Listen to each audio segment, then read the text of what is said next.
the regular business meeting of the Board of Education for Monday, May 20th. If I could ask everyone to please stand and recite the Pledge of Allegiance.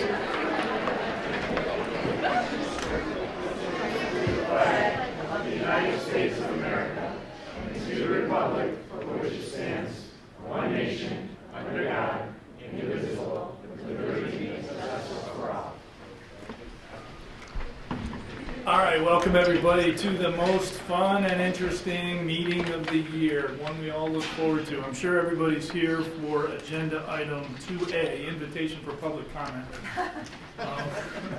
I hope not. Okay, roll call please. Jim Batson. Here. Don Carmichael. Here. Pat Grudy. Here. Lisa Hessel. Here. Kevin Huber. Here. Karen Lundstedt. Here. Casey Rooney. Here. Okay, great. We have everybody tonight. So our agenda, we will open it up for public comment. Anybody who would like to speak is welcome to. And tonight we have a lot of student recognition, so what a wonderful chance to see all the wonderful things our students have been doing here at the end of the year. On the President's Report, we will honor our outgoing student school board reps who have been outstanding, and we will welcome our new student reps who have big shoes to fill. And then we'll get our student school board rep reports. We'll have the superintendent's report with a number of updates on a lot of our capital projects. We will approve the consent vote agenda. And we've got brief updates from facilities and finance, program and personnel. Anything from CEDAL tonight? Yeah, Okay, a little bit from CEDAL, IASB, nothing, and that'll do it. All right? Okay, anybody from the public who'd like to speak? No. Uh-oh, go ahead. I was hoping, I wouldn't have to do it in front of everybody, but I just came to say thank you. It's a big week in our house. The oldest of our three girls is graduating from Libertyville High School. And I wanted to thank the board and all the teachers and all the staff at Libertyville High School for striking the vision that you have struck and for making this experience for our family truly an amazing experience. I was listening to somebody and they quoted Martin Luther King, and they said that he was talking about church, and he said church isn't some place you come to, it's a place you go from. And it made me think of our daughter Kathleen and Libertyville High School and how proud we are to have her go from Libertyville and be a Wildcat and on to the next adventure. So thank you.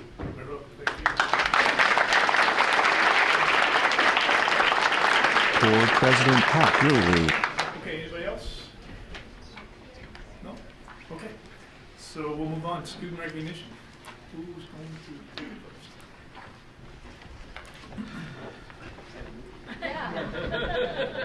Good evening, everybody. I'm John Gilliam. I'm the principal of Vernon Hills High School. Welcome tonight. What a great night to recognize so many students and their advisors and coaches. This has got to be the biggest we've seen in a couple years.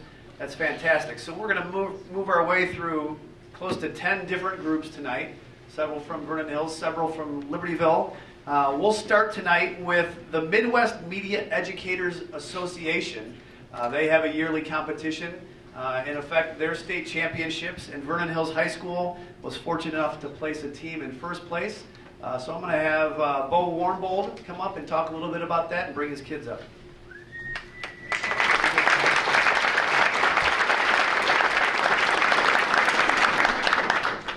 The Midwest Media Educators Association hosts a video festival each year to showcase student work. This year, over 70 judges viewed over 1,800 minutes of programming. This year's MMEA Awards were held April 26th at Neuqua Valley High School, and the VH Media team of Sebastian Dominique, James Altschul, Bridget Leary, and Robert Morin took first place in the school promotion category with their video about VH Media, the High School Media Club.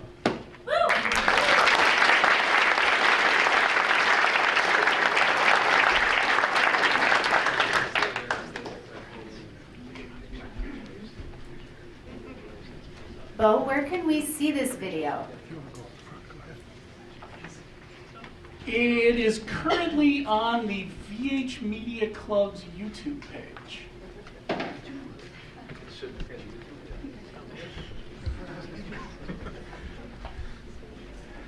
Get us all in there. Yeah. The VH Media students stand for a picture with Superintendent Lee, President Grude, and Principal John Gilliam.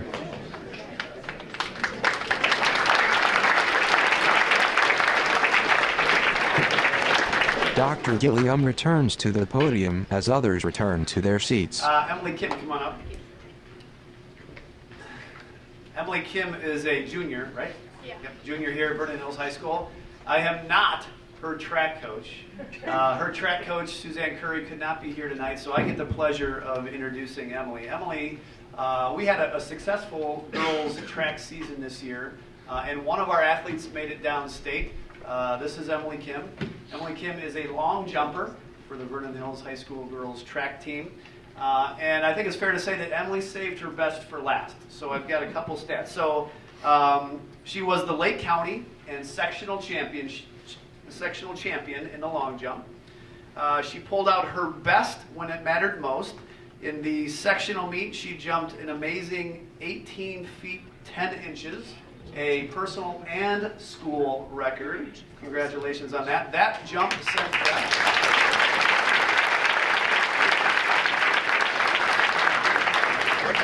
18 feet is probably what, from here to that black line or so? So she's going to practice, she's going to do that for us. That jump got her downstate. And two-day event, she jumped consistently in the 18-foot range to qualify for day two. Day two, she pulled out her second highest jump of all time, 18.9, to earn a 9th place in the state of Illinois. Congratulations.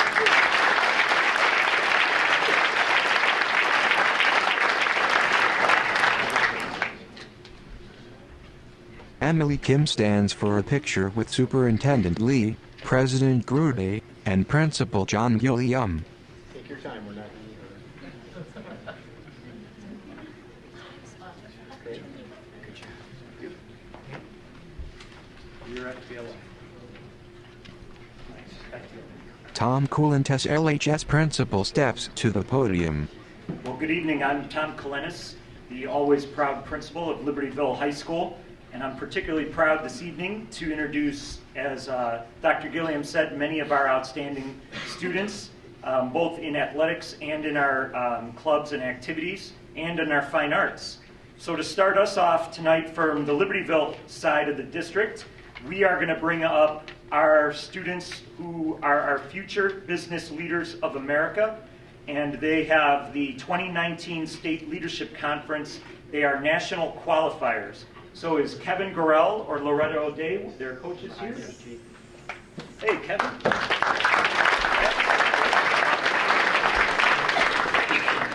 Kevin Gorell joins Dr. Coulantes at the mic. So these three students, Sunetra Cannon, Conrad Stefanski, and Sophie Wetlaufer, took first place in the state of Illinois in business plan, and we will be competing in San Antonio, Texas, along with a number of VH students at the end of June, beginning of July. So, Sophie, Conrad.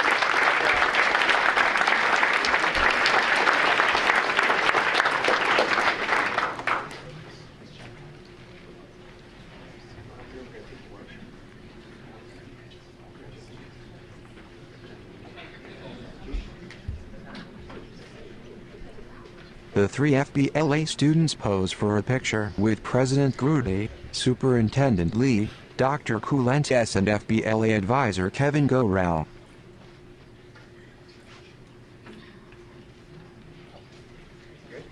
Thank you.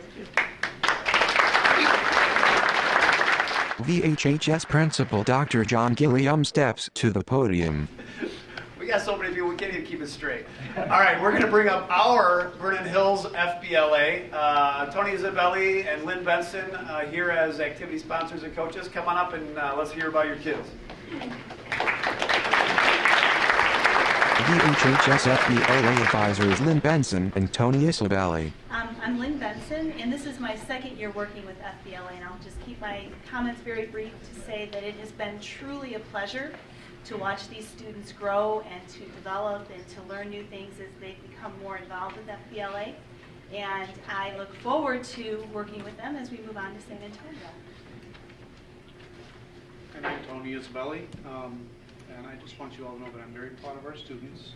They've spent countless hours working on their presentations, and I'm very proud of their achievements. At this time, I'd like to invite Sebastian Dominic to introduce our celebrities or qualifiers. Paul? Yeah. Okay. I promise the speech is not 3 pages long. I just have a list of names. Good evening, Board of Education and D128 School Administration. I'm Sebastian Dominic, and as the FBLA Executive President, I'm extremely proud to present our FBLA National Qualifiers. However, I truly can't continue until we first recognize those who have helped us, students, gain these opportunities. A big thank you to our wonderful and very talented advisors.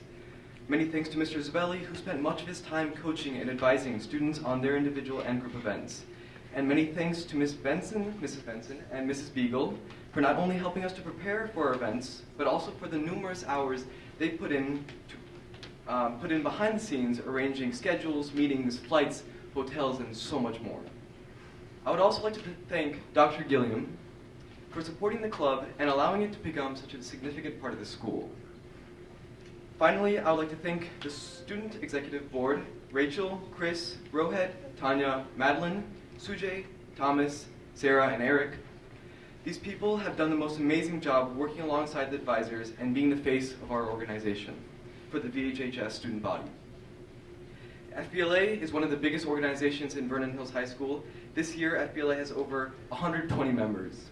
Out of those members, approximately 75 made it to the state competition in Springfield, Illinois, and out of those 75, 35 placed for nationals, which will be taking place in San Antonio, Texas in later June.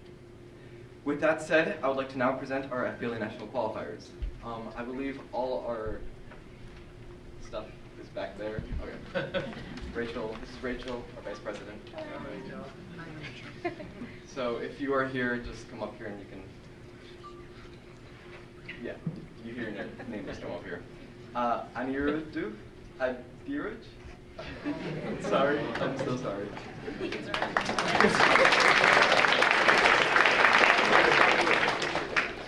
James Altschul.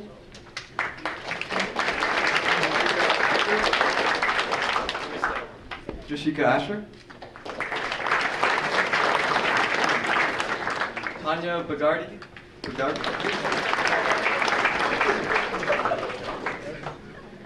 Kristen Kai.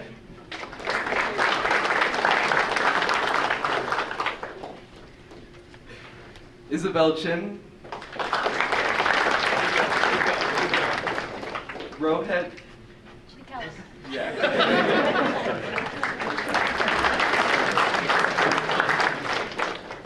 Rachel Chung.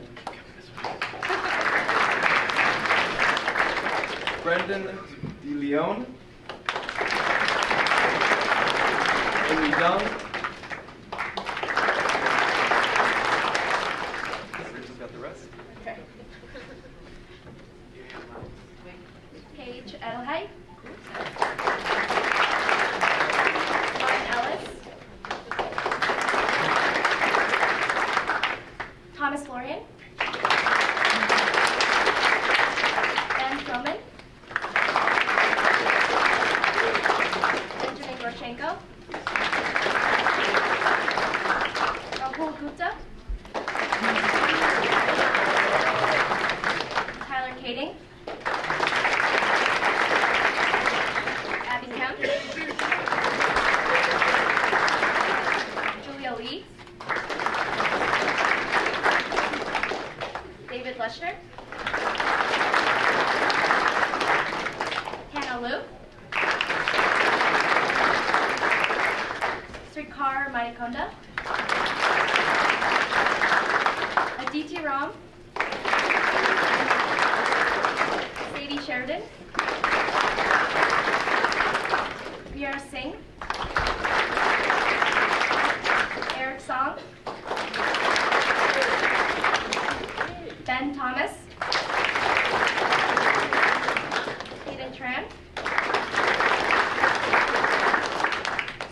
Letty, Arshia Wagella,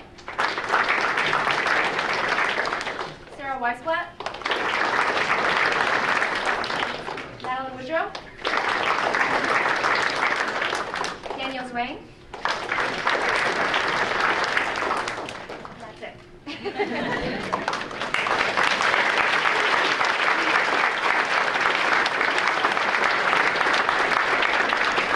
Go on out, stream on out there. Okay, hang on a second. All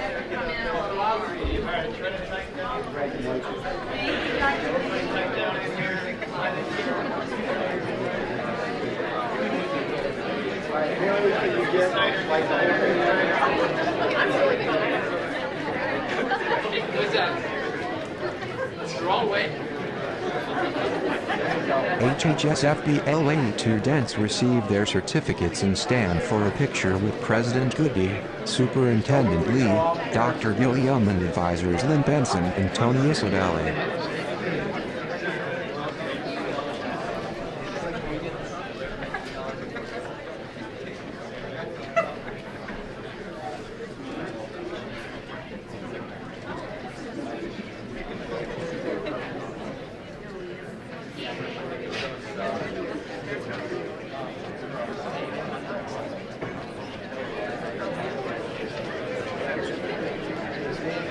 got a couple more?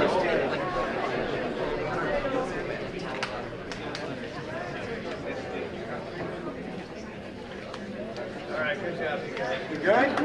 Very good? Good job.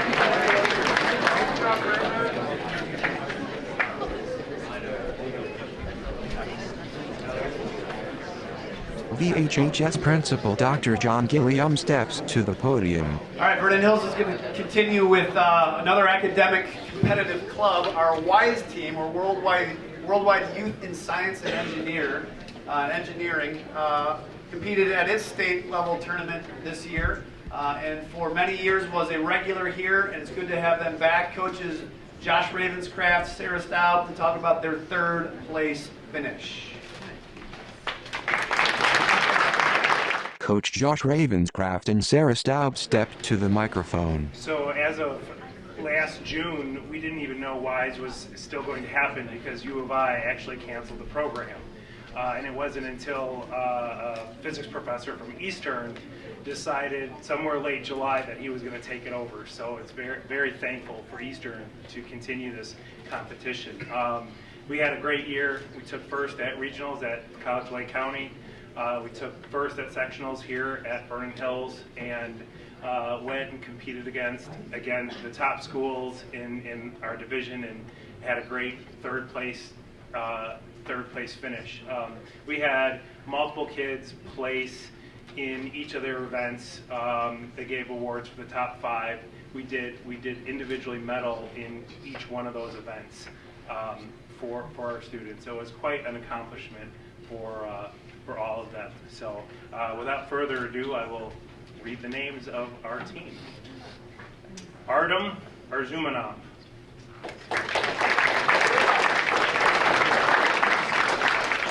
Nick Beaumont. Teresa Dong. Cecilia Gao. Ben Goroshenko. Lauren Liss. Rachel Liu.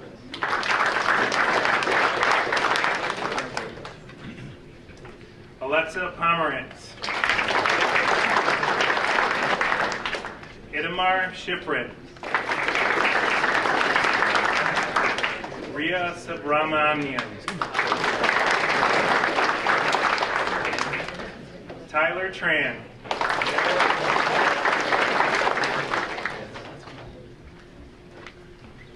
Ria Verma.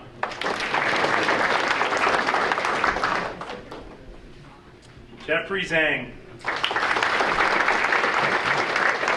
Alice Zhang. All right, good. Get a picture up here, shorter up front. Coach Josh Ravenscraft and Sarah Staub stepped to the microphone.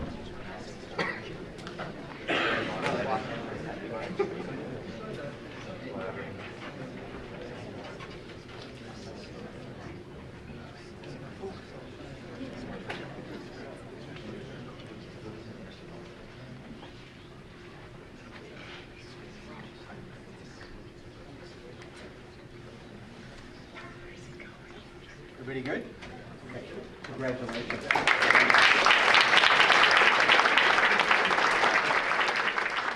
Tom Coulantess, LHS principal, steps to the podium. All right, I get to jump back for Libertyville, and whenever I'm here on this night, I always tell the kids, I like to quote Ron Burgundy from the movie Anchorman, because he introduces himself and he says, "I'm kind of a big deal."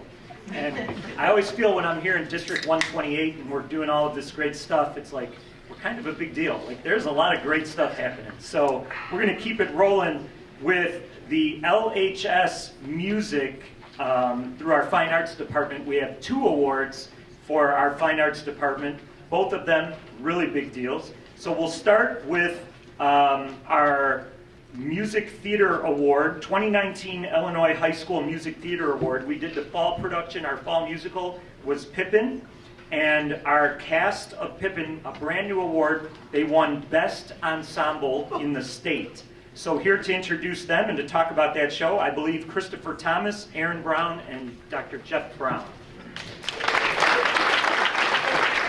Christopher Thomas, Aaron Brown, and Jeff Brown stepped to the microphone. Over the past 8 years, Broadway in Chicago has hosted the Illinois High School Musical Theater Awards, and over the past 6, LHS has been fortunate enough to be nominated in every category that they offer. This year they created 2 new categories, including Best Choreography, which we were nominated for with our wonderful Mrs. Brown, and Aaron Brown choreographed this Bob Fosse choreography, and our students executed it marvelously. The nomination in and of itself deserves a round of applause.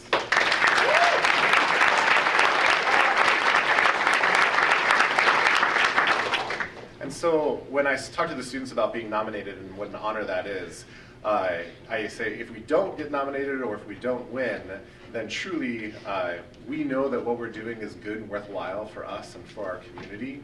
But at the same time, when somebody else comes in and then gives us an award for it, it's kind of nice to have somebody else say, yeah, we see that too. And that's definitely what it was that evening in Chicago when we won Best Ensemble. It was a brand new award this year, so we're the first recipients of it in Illinois. And we're excited to introduce these students that over the course of the musical learned magic. A magician came in, worked with them, learned magic, not only their choreography and their typical staging and acting and their singing, but then also they learned aerial artistry as well and performed on aerial silks, and then just to raise the stakes of what they would do in a typical performance, which is what made this one so magical. So here's our list of students that are part of our ensemble, including Pavan Acharya,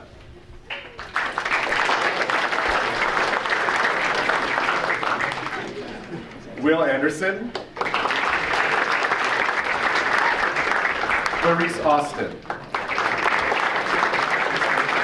Gracie Benson,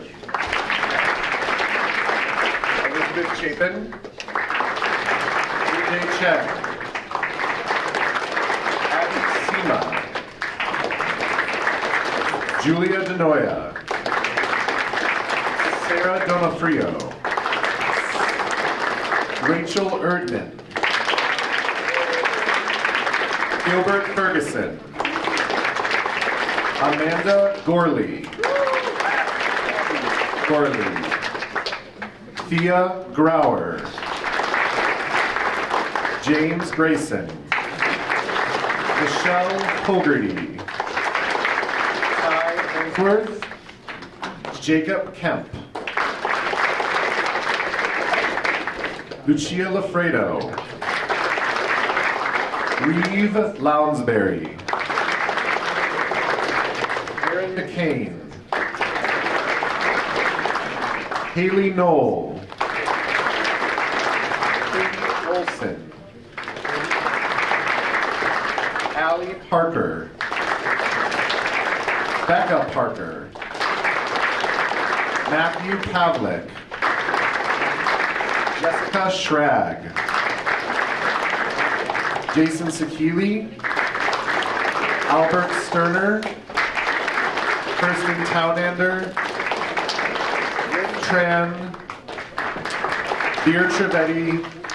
And Katie Waldvogel.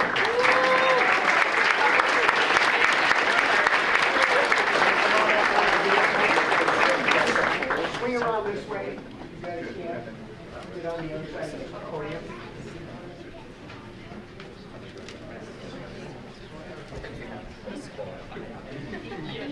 Just want to make sure we can see all around. LHS Fine Arts students receive their certificates and stand for a picture with President Goody, Superintendent Lee, Dr. Coulentes, and advisors Christopher Thomas, Aaron Brown, and Jeff Brown.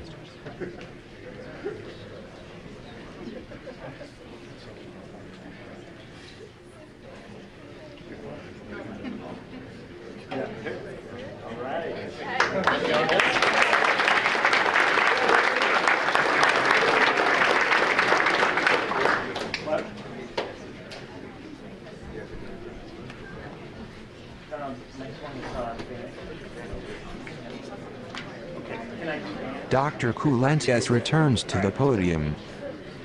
All right, we're going to keep it going with Fine Arts at Libertyville. As you know, the school, we're very proud that Libertyville High School won the 2018 National Blue Ribbon School of Excellence Award from the U.S. Department of Education. But a separate National Blue Ribbon Award of Excellence is given by the NBA, not the National Basketball Association, but the National Band Association. And Libertyville High School was the recipient of the 2019 National Blue Ribbon Program of Excellence Award. This is a highly prestigious award. Only 4 high schools in the United States were awarded this Blue Ribbon Award of Excellence this year, Libertyville being one of them. So to talk about that and to recognize some of our students who are involved in our band programs who have earned individual recognition, I have the amazing Adam Gore and Matt Carnstead, I believe, are here. Come on. Teachers Adam Gore and Matt Carnstead step to the microphone. Yeah, the National Band Association Blue Ribbon Award is a very prestigious award. I'm very proud of this particular recognition for our school because it's not just about a small group of individuals, but it's about our entire program. The recognition, the application encompassed the last 4 years worth of programmatic activities, concert bands, athletic bands, jazz bands, students that continue in music, and so forth.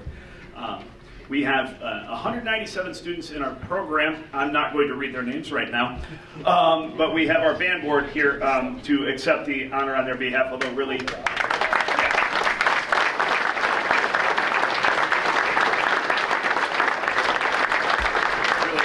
it is an award for everyone that's involved in supporting the program. So we have our president, Annalisa Waddick, our vice president, David Lee, our secretary, Emma Chandler, our wind ensemble representative, Alex Tang, our symphonic winds representative, Cooper Lounsbury, our jazz bands representative, Chad Govern, and our marching wildcats representative, Chad Mendelenko.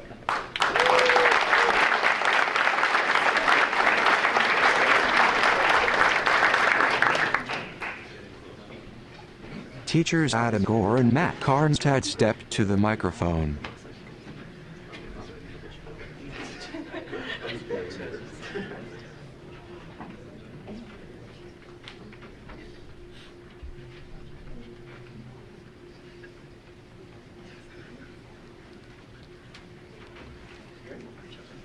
Great job. Dr. Coulentes returns to the podium. All right, now we move from the language of the arts and music to the language of mathematics. And this was a rock'em sock'em battle between Vernon Hills High School and Libertyville High School. And we're proud of both of our teams. But at the Illinois math team competition this year, Libertyville High School took 3rd place. And so, unfortunately, their coach was not able to attend this evening. So I'm going to bring up our math team and recognize them for their tremendous accomplishments, and was a great District 128 battle. I'll let Vernon Hills maybe talk about how close the final score was. I think we maybe forgot to carry a 1, and that was the difference in the final score. So, but it was a great battle, and we're proud of both teams. So let's bring up Daniel Chamoun.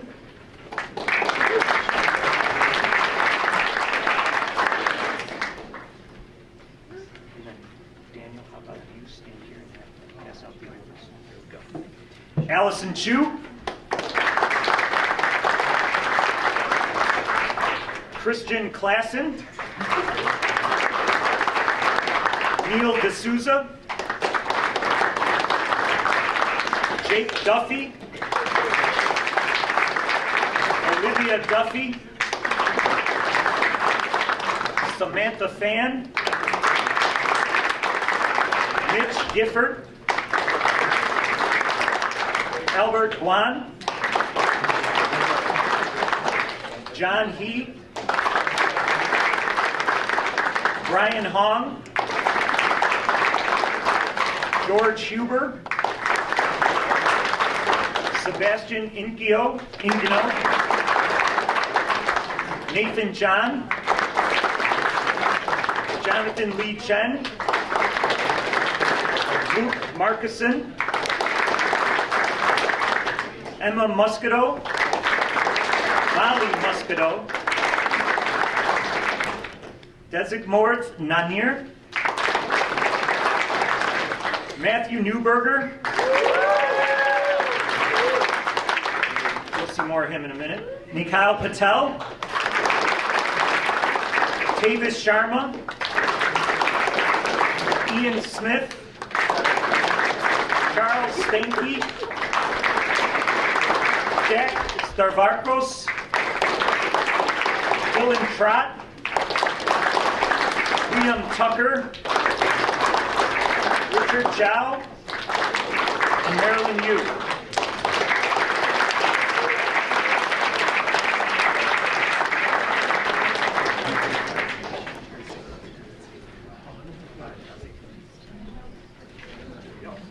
Good job.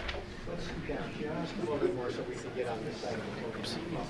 Make sure we get you all. This is my first LHS math team students receive their certificates and stand for a picture with President Goody, Superintendent Lee, and Dr. Kulandes.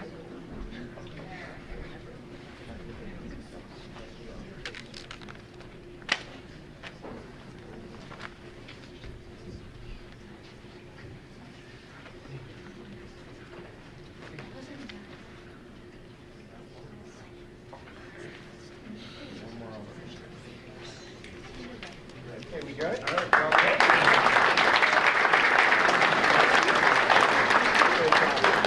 VHHS Principal Dr. John Gilliam steps to the podium. All right, it's my privilege to do something similar with our math team. Steve Corney started coming up. Again, the Illinois Council of Teachers of Mathematics had their state competition, and Mr. Corney is going to talk about that. Before I do, Dominic was up here talking about FBLA, and he thanked one important person, Mrs. Debbie Beagle, who is our Student Activities Director. Just step forward, Debbie, because it's worth noting that today, this week, she is no longer Mrs. Debbie Beagle. She is Dr. Debbie Beagle. Dr. Beagle shakes hands with Board President Grudy and Dr. Lee. Couldn't pass up the opportunity to recognize Mrs. Dr. Beagle. Well done. All right, Steve Corney, the math team, did a nice job. Talk about it. All right, thanks, Dr. G. My name is Steve Corney. I've been a part of the Vernon Hills Math Department for 15 years. And we also have alongside me two of our newest math teachers as well as math team coaches. Allison Chura and Alex Joe are here this evening. Oh, look at that, you got a hand. I want to tell you a little bit about some highlights. So we competed at the Stevenson Regional back in February. We won first place at that event, which was punctuated by a perfect oralist score by Alexa Pomerantz and Lisa Bamer. They scored 50 out of 50 in that event, which was huge. And that's what vaulted us into a position to compete at the state event. the first weekend of May. Little bit of a redemption story for us. Last year, we had a beautiful Saturday morning, and the coaches decided, because it was so nice, that we would sit on the quad and enjoy some of the scenery and the sunshine. And there's this beautiful tree right by where we planted ourselves for the day that had just come into bloom, which was just, the site was just gorgeous. But what we failed to realize is that about half our team was allergic to the tree, or something in the air.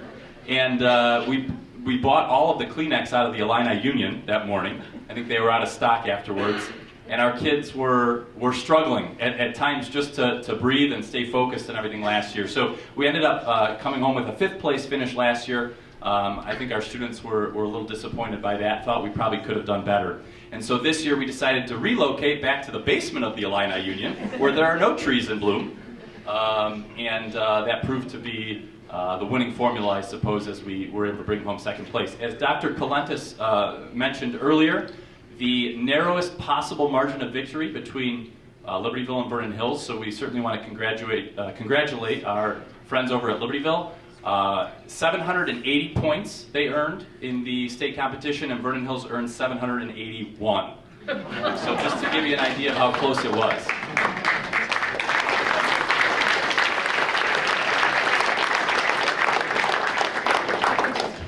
Just a couple of group team highlights I wanted to share. Our Algebra 1 team, which consists of freshmen, finished 3rd place downstate this year. Our pre-calculus team, which is a team of seniors, got 2nd.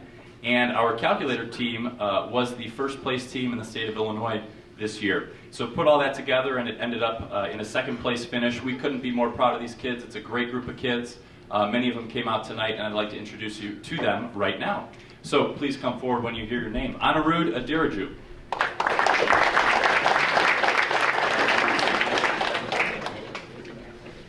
Krish Asher.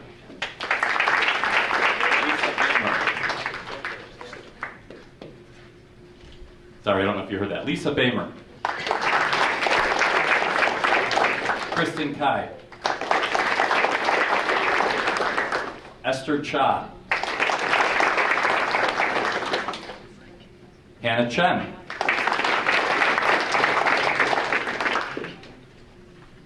William Dye. Ben Goroschenko. Rahul Gupta.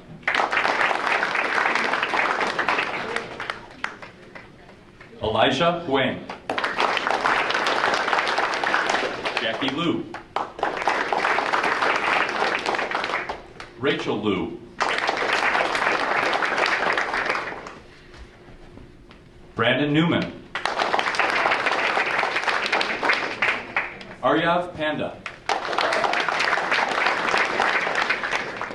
Alexa Pomerantz. Eric Song. Andrew Tikhonov. Tyler Tran. Ria Verma.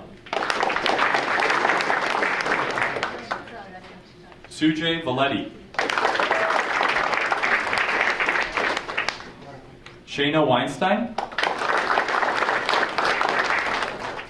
Alex Yu. Alice Zhang. Jeffrey Zhang.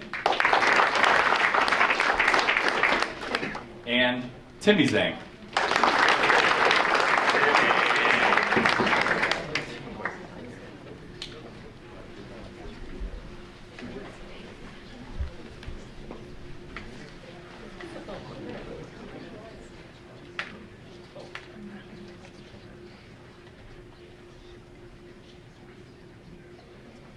VHHS Math Team students receive their certificates and stand for a picture with President Goody, Superintendent Lee, Dr. Gilliam and Advisor Steve Corney.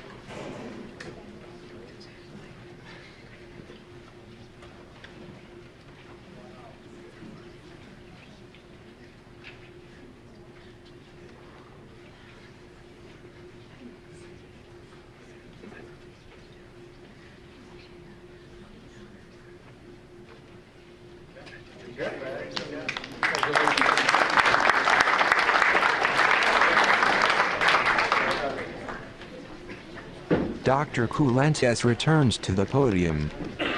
All right, with our final team recognition this evening, we want to bring up our Libertyville High School boys gymnastics team.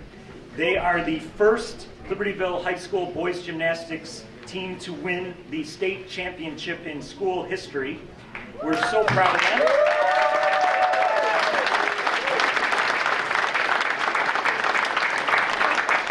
To talk about these fantastic athletes is their coach, Josh Simo.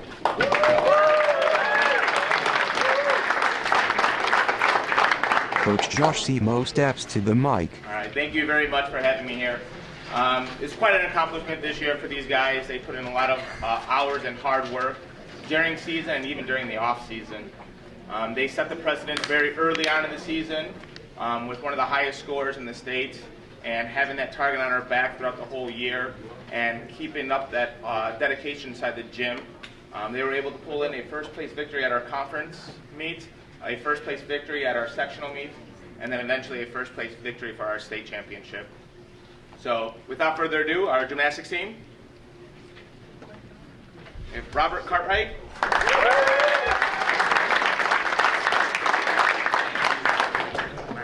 Max Faber.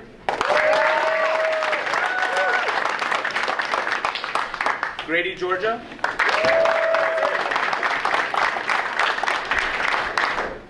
Tyler Kukla. Matt Newberger.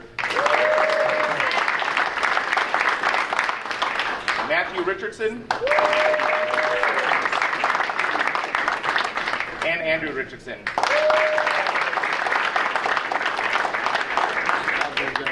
Slide over this way. Yeah, just slide straight down.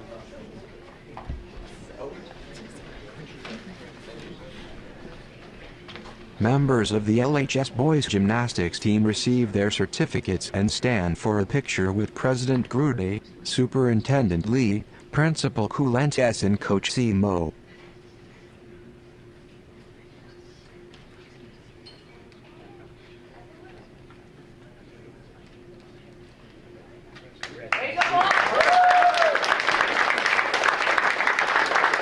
Superintendent Prentice Lee. Okay, before you, the rest of you leave, we just want to tell you, and should have remembered that to do this at the beginning when we're still here, but these nights are our favorite nights. We have the opportunity to recognize all the great work that our students do in co- and extracurricular activities, academics, athletics, and fine arts. And we are so proud of all of our kids across all of those activities. Just amazing, as you can see tonight. But we know that the young people that we saw tonight did not get there by themselves. So the old adage that it takes a whole village to raise a child is very true. And so what we'd like to do now is have all the parents and friends of the students stand up for a minute and let us give you a round of applause for the support and work that you've done with your young people. Come on, stand up. Stand up.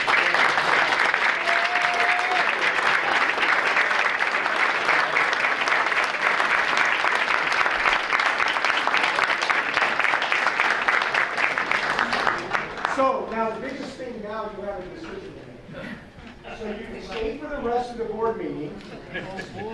I see a lot of enthusiasm. We appreciate that. Or you can simply exit out the door there and we'll continue the meeting. So we'll leave that up to you. But again, congratulations to everyone. Very exciting.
Yeah.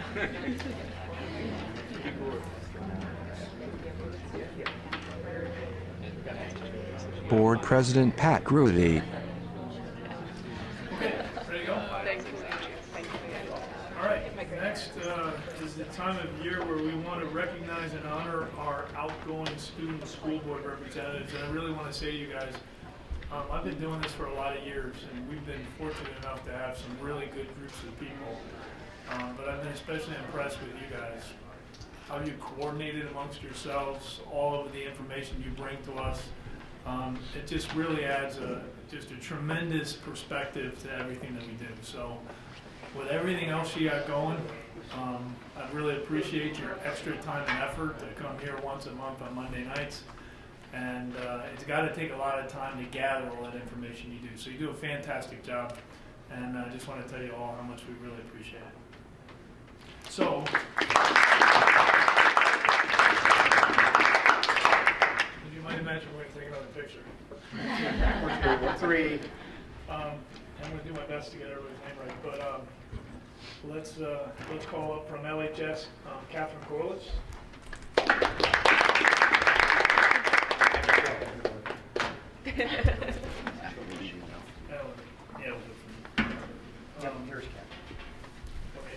Zachary Elgahit.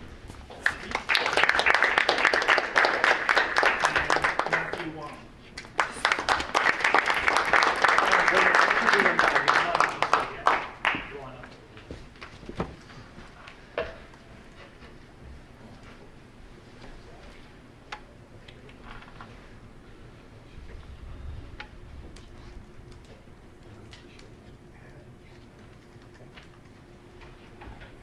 Outgoing LHS Student School Board representatives stand for a picture with President Grudy, Superintendent Lee, and Principal Coulantes.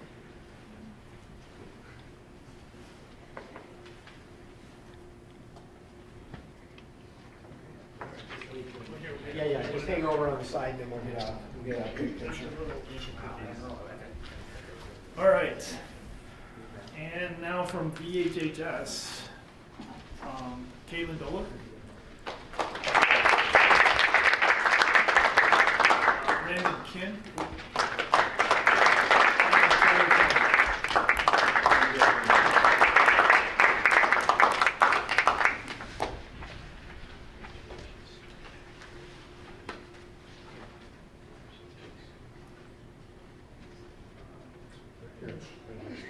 Brandon, I'm sorry. We'll take the picture. Let's take the pictures, and then you guys will sit here. We'll take it. All outgoing student school board representatives stand for a picture with President Grudy, Superintendent Lee, Principal Coulantes, and Principal Gilliam. Okay, let's make sure we can see all of you. We're not too concerned about us.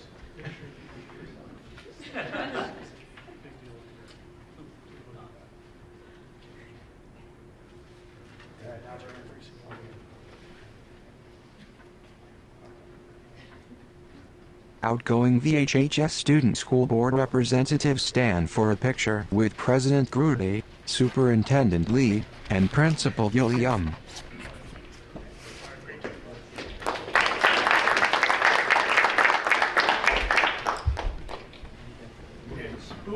Board President Pat Grudy. So let's recognize our new student school board representatives. From Libertyville High School, Catherine Corliss. Come on back. I did so much, she signed up again. Get away. Good to get away from us. Okay, and then Maja Gavrilovich. Did I get that right? Close? Maya. Jessica Lee.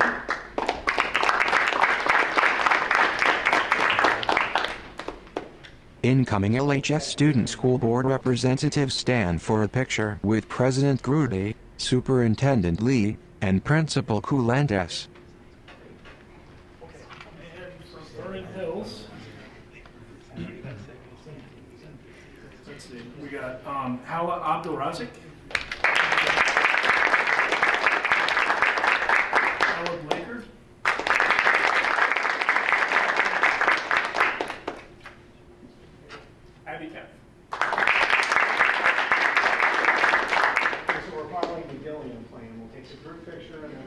All incoming student school board representatives stand for a picture with President Grudy, Superintendent Lee, Principal Coulantes, and Principal Gilliam.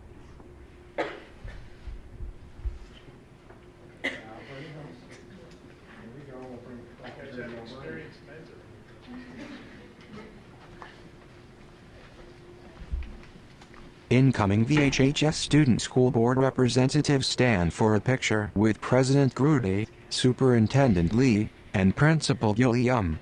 All right, welcome aboard.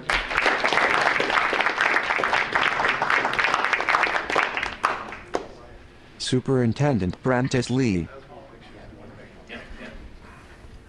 And just to add to Pat's comments with our current student board reps, they have reported out several times during the year that they visited each other. I mean, they took time out of their days. They're involved in tons of stuff and took time out of their schedules and did some cross-conversation between the two buildings and learned more about the cultures of the two buildings and compared notes when we had our monthly lunch with them, which was really just a very cool thing for us to hear their reflections on those two visits and the differences between the two schools, and it's just very cool. So that took a lot of extra effort on your part, missing some classes and scheduling that. You did that all yourself. So you've just been phenomenal board reps, and we really appreciate everything you've done on behalf of the administration as well as the board. Okay, thank you very much. Okay, so next we want to get your final reports from each of the two high schools. We're going to put a slightly different spin on this when you're finished, especially if you're graduating. So if you're graduating, share with us what your plans are for next year, where you're going, what you're studying, and what you hope to do. If you're staying with us, let us know what your plans are for the summer.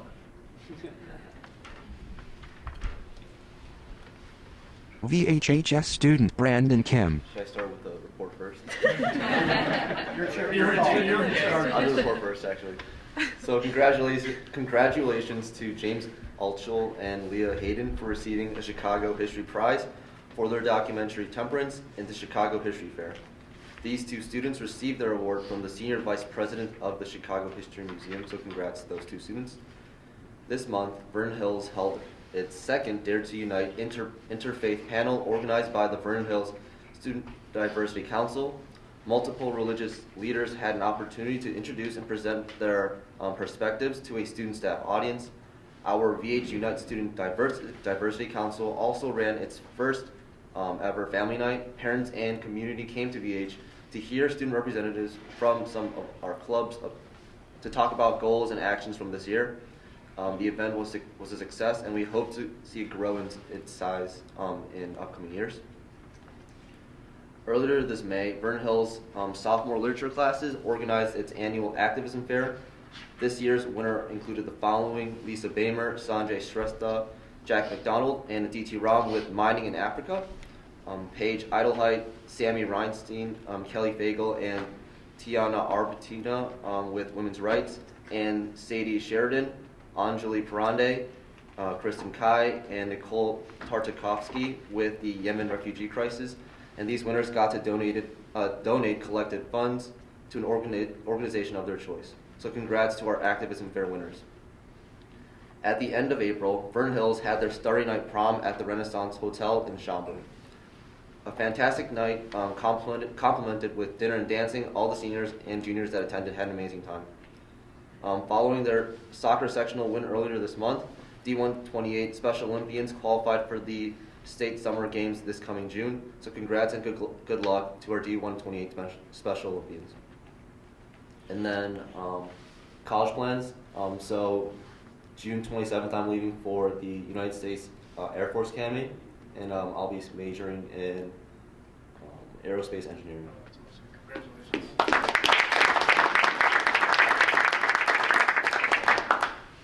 VHHS student Caitlin Doller. Congrats to the math team who recently finished second in state, as we heard earlier. It's an amazing accomplishment for the team. Speaking to senior Max Zhu, he says the team's hard work at practices and competitions was critical to their success, and he says he really got to know his team members and coaches well during that time. He's especially thankful to the coaches and president for being so passionate about the club, and he's proud of the seniors on the team for stepping up in leadership roles this past season. He also mentioned that the math team is so different from the possibly boring or monotonous stuff seen in math class that he's really overall enjoyed his experience and is grateful for the district's continued support of the team. Congratulations also to Caitlin Brennan, who has received a Coca-Cola Scholars Foundation scholarship. The award commends students who are committed to leadership, action, and service, all of which Katie has shown extreme dedication towards. She's put in so much hard work over the past few years and has taken her experiences and put them to use. Her writing and activism is incredible, and with her commendable character and work ethic, she's clearly well deserving of the scholarship. So congrats to Katie and best of luck to her in her future. Recently, VHHS put on its Student Art Show of 2019. It was an amazing experience, and students loved getting to see the incredible artwork as they passed through the foyer during the school day too. Speaking to senior Sneha Akarati, who also helped paint a few murals for VHHS last summer, she says this year was definitely the strongest art show from her 4 years here. She praised the presentation of the AP boards for demonstrating the strengths and unique qualities of each student and their personal styles, and she commends the studio classes for producing such strong and unique pieces. She suggests that it would be amazing to have more performances like those done for Arts in Action last year because she believes it invites different types of arts and attracts a wider audience, but overall the show is a fantastic success.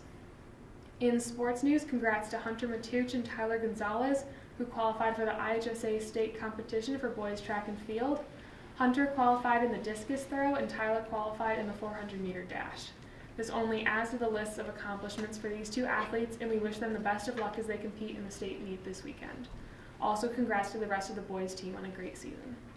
Regarding girls track and field, as we heard earlier, Emily Kim recently competed in the IHSA girls track and field state meet this past weekend. Again, she finished 9th in the state in long jump, which earns her all-state honors, which is an incredible accomplishment for her. Congrats to the team overall, who were CSL champs, and after a great season are looking forward to next year as well.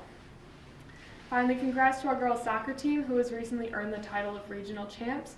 It is an amazing accomplishment for the team, who has officially won regionals for the past 3 consecutive years. Senior Ryan Schofield says it was really special for the team, who had been having some problems scoring and didn't go in with the greatest record, to be able to bounce back and get back on track moving into the postseason. She says being underdogs, it was a really cool feeling to win, so congrats and best of luck in the rest of the postseason.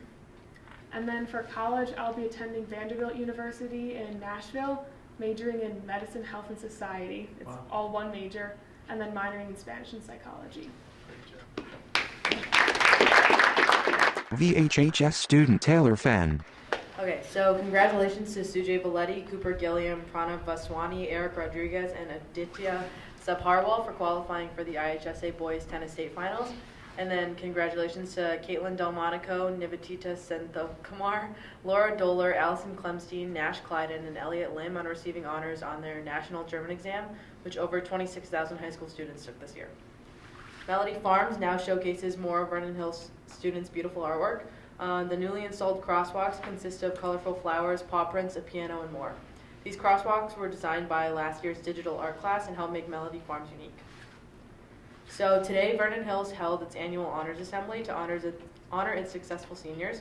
This year, Vernon Hills presented a multitude of scholarships and awards to a variety of students. Vernon Hills recognized 108 honor graduates this year and awarded many students for excellence in different subjects and departments. Kaden Tran and Hala Abdalrazek were the student readers at this assembly. This year, Vernon Hills will be losing 4 amazing teachers and other members of staff. Mr. Baumgars has taught for 33 years for multiple levels of biology. Mrs. Nora has taught for 17 years, and 16 of those years have been here at VHHS. She's taught many different English classes, but is most known for teaching freshman literature and AP literature. Mr. Munkin has been teaching in this district since 1986 and currently teaches geometry and algebra 2. Mr. Baxter has taught auto, woods, and other CTE classes for 15 years at Vernon Hills, and he is a favorite among students in that area and has built the program from the ground up. Thank you to these teachers for making Vernon Hills a better place. Congratulations to the new board representatives, Hala, Abby, and Ella, for the 2019-2020 school year. We look forward to you continuing our work next year. And we would like to take these final moments to thank the board for such an amazing opportunity. We would like to wish both the board and our newly selected board reps best of luck in the future. And then for future plans, I'll be attending Emory University down in Atlanta, and I think I'll be majoring in anthropology, but on the pre-dental track.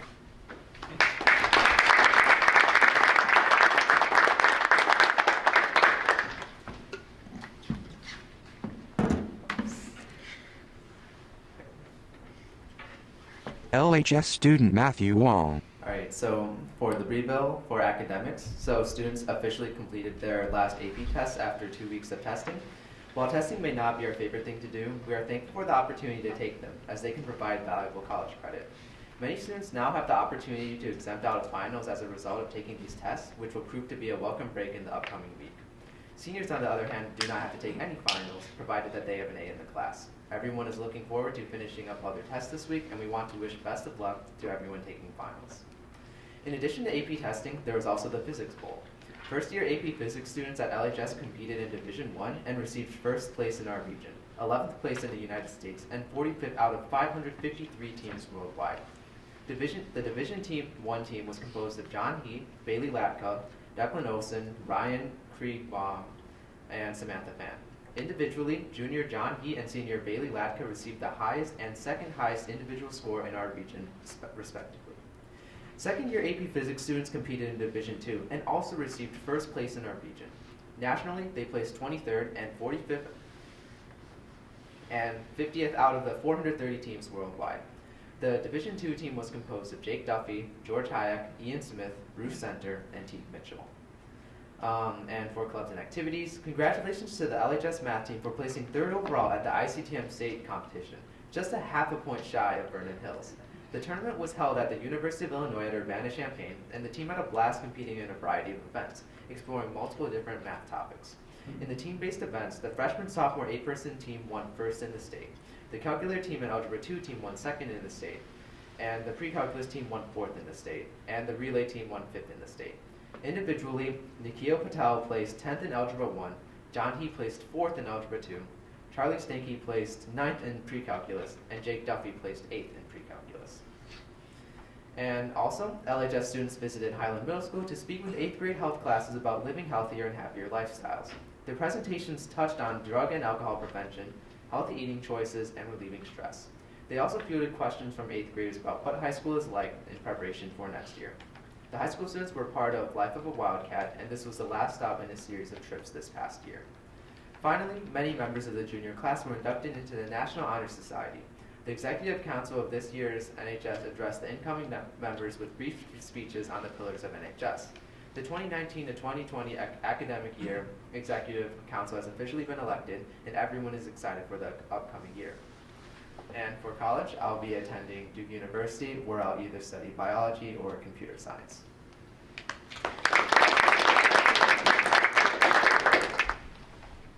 LHS student Catherine Corliss. So to move on to fine arts, we again want to extend a huge congratulations to our theater department for their being named the best ensemble for the musical Pippin. We are so proud of all those who were involved in the department for this huge honor, and also want to bring attention to the students' graciousness who were involved in the production for seeing all their hard work pay off. The Orchesis Dance Ensemble had its annual showcase 2 weeks ago. This year's theme was Move the World, which hopes to use dance to change the world. It featured a piece from guest choreographer from the Giordano Dance Company, Ryan Galloway, and all the dancers did amazing. The LHS choirs had their annual cabaret concert with the theme of Disney this year. It featured many different songs ranging from musicals to today's top hits. As always, the concert was a very lively event, and we're glad to see that they, again, pulled off an amazing show. The orchestra and band recently had a concert, and it was a huge success. The ensembles performed exceptionally, and we also want to highlight 3 students who performed their senior concertos: Jonathan Lee, David Lee, and Carter Smith. The theater department held its end-of-the-year banquet to celebrate all of their adventures and successes over the course of this past year. The heads of the theater department, Mr. Thomas and Mr. Hawley, announced the themes of the shows next year, which will be encompassed by the theme, Be Not Afraid of Greatness. So we are very excited to see what that may hold in store. On May 9th and 10th, LHS held its annual student art show. Student work sprawled across the gym and over its walls, and it attracted a pretty steady stream of people throughout the days. It's exceptional to see the talent that our school has in its art classes, both the studio arts and the AP arts, and we're really grateful that we get the chance to highlight our students' talents in this way. To move on to athletics, we again want to give a huge congratulations to the boys gymnastics team for winning state. They traveled down to the Hoffman Estates on May 10th, where they wound up taking first place, as we all know. They edged out the second place Niles North by a score of 159.15 to 158.65. So it was a very close competition.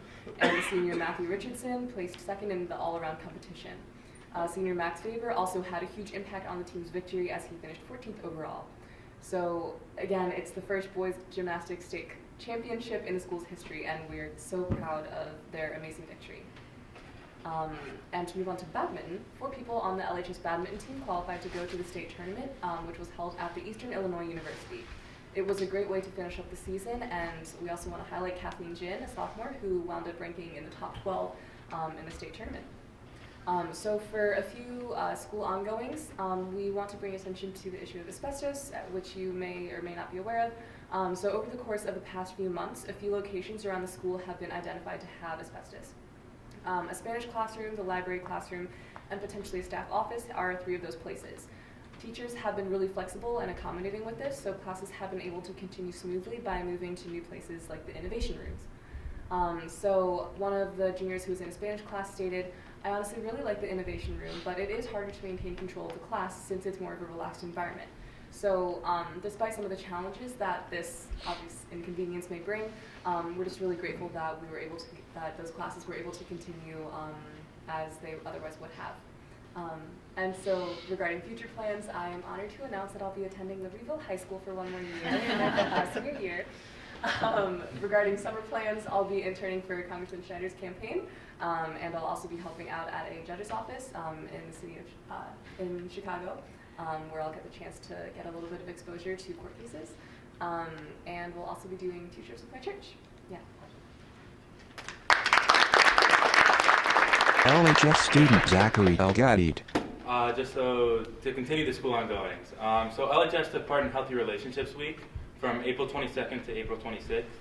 The week consisted of activities designed to bring awareness to the relationships one has with oneself, friends, significant others, family, and community. Some student favorites included therapy dogs, tie-dye and green dot t-shirts, and popcorn. It was great to see so many people at the event. So today, Student Council put together a fun day for all students today to celebrate the end of the year and to help students de-stress before finals. So during lunch periods, we had food trucks from downtown Libertyville lined up to serve delicious food to all of our students. Some of the vendors included Burnsies, Oscar Lee's, Milwaukee Taco, Pizzeria DeVille, and Cheesy's. There were also Frisbees, music, therapy dogs, and bouncy houses. All proceeds would go to NAMI, an organization that raises awareness for mental health and anxiety. So last Wednesday, a large group of LHS students went to the Allstate Arena to celebrate a year of service in clubs at school like Caring for Cambodia, Interact, and a few other service projects. This past Friday, the group Canine Reading Buddies was here today with their lovely therapy dogs to help students de-stress on the last day going into the weekend of finals. As always, there was a huge crowd of people that came in, so the event was a huge success. Last Tuesday, the high school hosted its annual Seniors Honors Night. At the event, students were recognized for their work and time in high school with scholarships and awards. Juniors Kelsey Collins and Jason Sakili were the hosts for the events, as they individually recognized each student who received an award. It was an excellent event, and we want to thank everyone involved for putting it on. Matt and I would also like to send a thank you for Dr. K for our awards. So graduation is coming up this Thursday, and seniors are excited and sad to see their high school careers come to a close. There was a practice this morning for all seniors to make sure the big night runs smoothly. We are thankful to have the opportunity to graduate from such an extraordinary school, and we want to thank the staff at the school for all the hard work they do every single day to put the students in a position to succeed. And as one final note, we want to extend a huge thank you to the board for allowing us to have such a great experience as student representatives this year. We've loved getting to know more about the board, and we're truly grateful for the experience. And for next year, I'll be attending Northwestern University and studying economics and political science.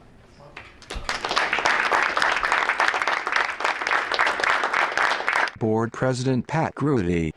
All right, so I got to admit, listening to that, I don't know what I can add.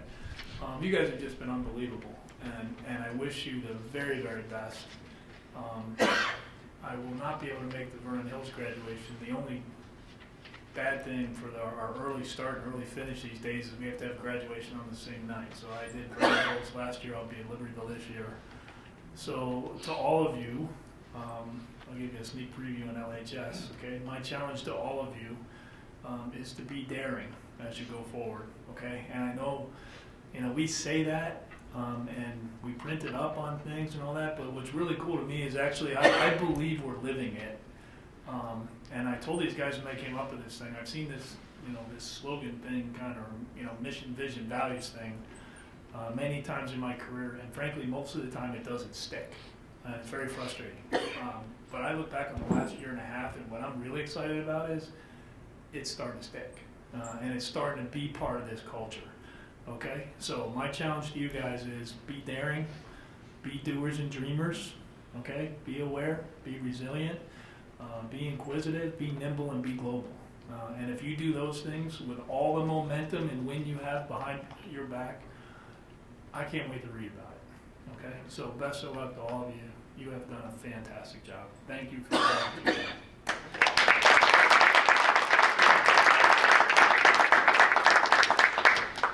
I'd like to say make us proud, but you already have. Okay, so. Okay. Good luck with topping that, by the way. I'm done. I'm done. Hey, actually, there are a few more things, believe it or not. All right, so superintendent's report. All right, we've hit the great majority of good news between the earlier presentation and the students. Just a few more things that are good news for the month of May. Community High School District 128 is proud to announce that U.S. News and World Report Best High Schools 2019 has ranked Libertyville and Vernon Hills High Schools among the best U.S.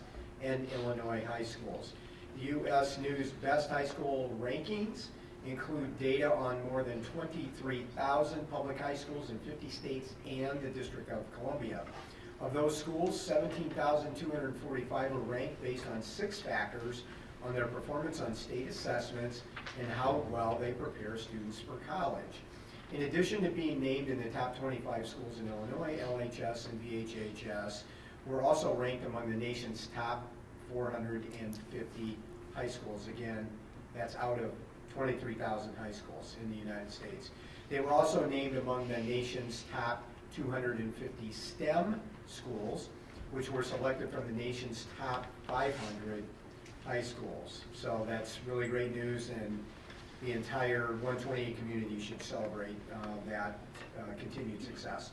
The following VHHS students were named May Cougar Class Act Award recipients: Alexa Pomerantz, Lydia Candocia, Natalie Palafox, Donnelly Black, Shay Neary, Jacob Gervis, Parker Engelmere, Evan Zuro, Aiden O'Flaherty, Carlos Aguilar, Alexander Niemes, and Maxwell Gordon, and Leah Pellick.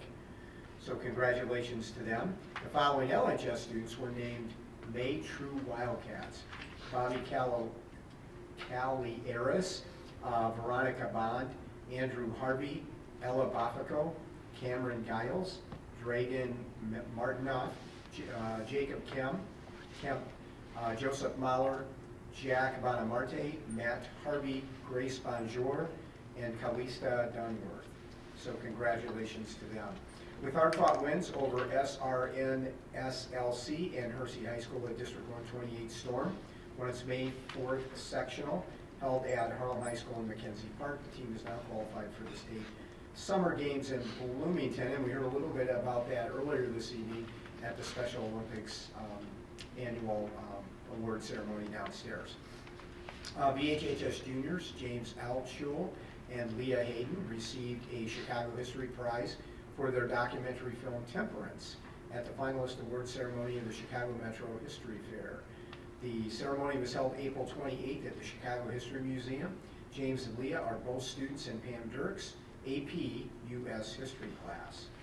District 128 celebrated its recipients of honors at the annual Illinois chapter of the National School Public Relations Association Distinguished Service Awards Luncheon on May 10th.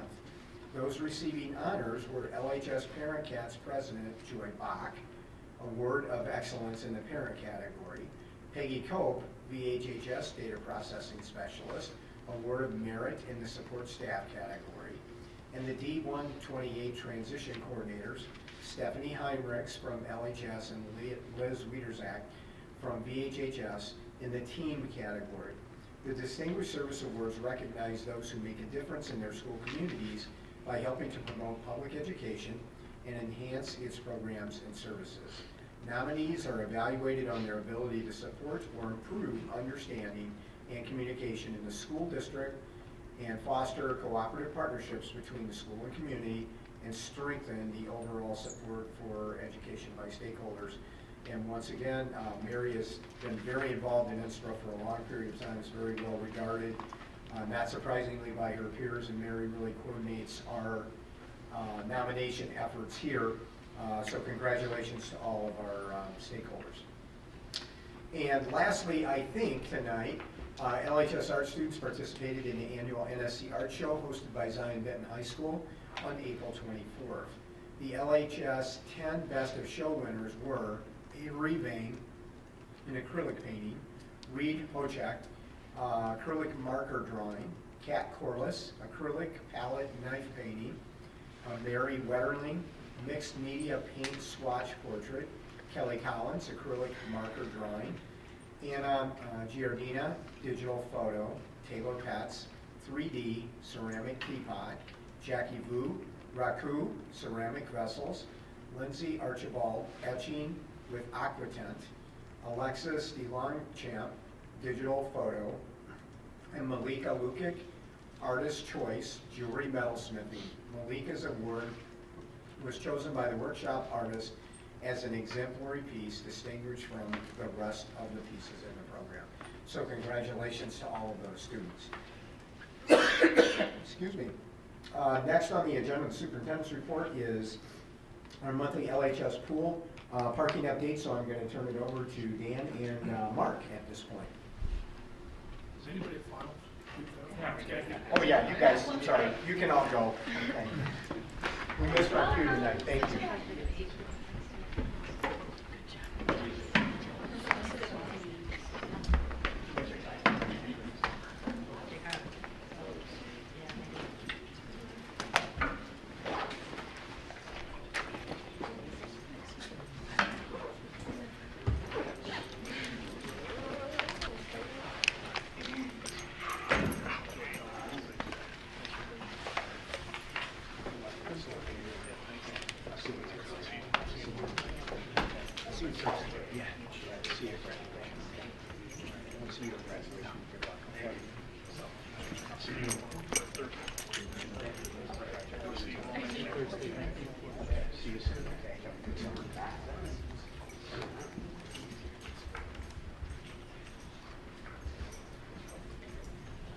Director of Facilities Mark Koopman. Okay, pool update. Things are moving forward around the pool. We're working on finishes, ceiling grid work, electrical work, floor finishes, tiles in the locker rooms. They'll be starting floor finish in the washrooms out in the hallway. So painting. So a lot of the things near the end of the job are going in. The lighting in the pool area is up and operational. So things are moving along at a good pace and coming together. Question for you. Board Member Kevin Huber. This might be for Dan as well. Looking at the costs through April, specifically just kind of focusing on the trades, the trade cost per se, it's at 63%. So that tells me potentially one of maybe three things. They haven't billed us yet. They've been currently working and haven't billed us. Or we're going to be under budget. Or I can't even remember the number three thing, but that notwithstanding, can you just kind of give us an update what's going on with, or the work hasn't been done yet, and so we're going to be kind of maybe our end of spring, June timeframe may not be realistic anymore. So maybe there's a fourth too, by the way, but. It's essentially, so we've been noticing that too, so really to finish with the track and the spending, you'd be expecting we'd be clipping at about 1.5 million a month, and we've been really at or just below $1 million the last few months, and we talked about that with Gilbane recently, and The sense is right now, largely that's due to contractors just not submitting for payment. So there's always a lag between when they submit them to Gilbane and when Gilbane gives it to us, then when we pay it, then they pay it back. So we always hold 10% for retainage anyways on every contract until really final closeout.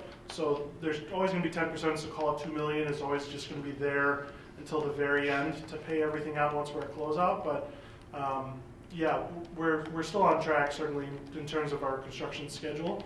But you're right, the billing isn't really tracking along in the best sense from Gilbane was it's the contractors not submitting for payment, which you would imagine they would want to get paid.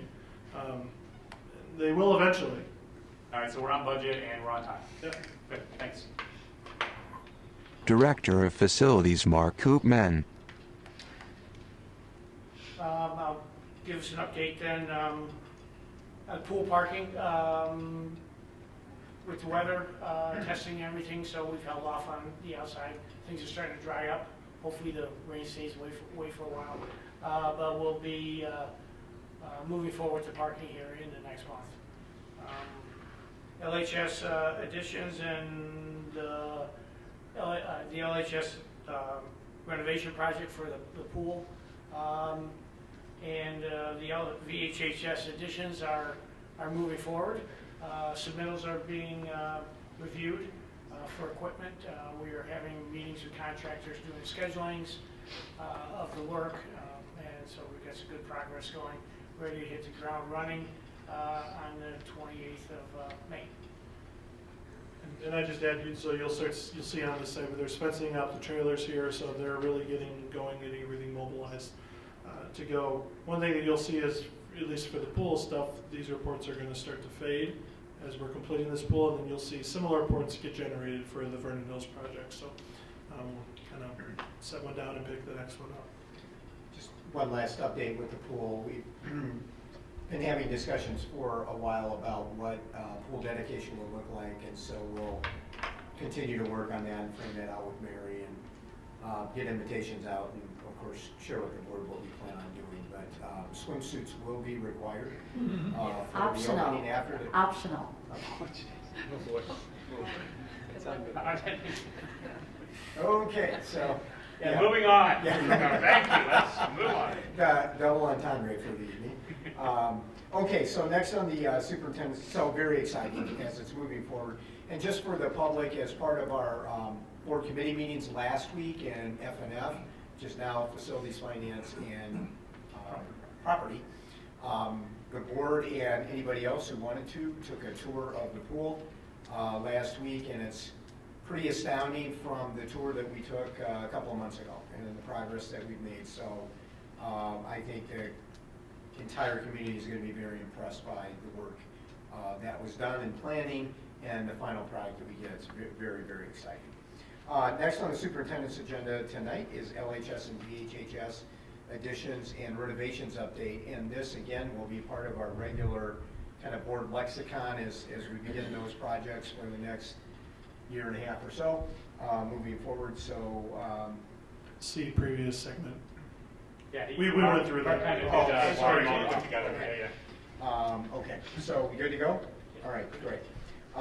Okay, next on the superintendent agenda is 2019-2020 IASB annual dues. And this district has a long history with the Illinois Association of School Boards.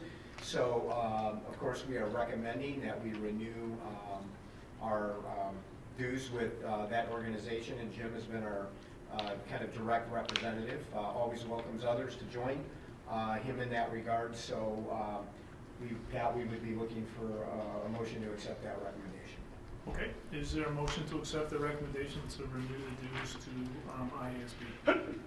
I make a motion to renew our Illinois Association of School Board dues for the 2019-2020 year. Second.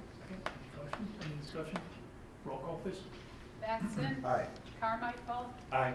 Grudy. Aye. Hessel. Aye. Huber. Aye. Lundstedt. Aye. Rooney. Aye. Okay, motion carries. Okay, next on the superintendent's report tonight is the Lake County indemnification agreement. And as noted in your board packet, in the addendum at the back. The board will review and approve the Lake County indemnification agreement for developer donations. This agreement, which must be renewed each year on or before June 1st, facilitates the payment of impact fees to the district by authorizing the Lake County Planning Department to issue occupancy permits only after proof of payment to the district has been provided. So again, Pat, we would recommend to the board our approval of that indemnification agreement. Dean, you want anything else to add to that from your perspective? No.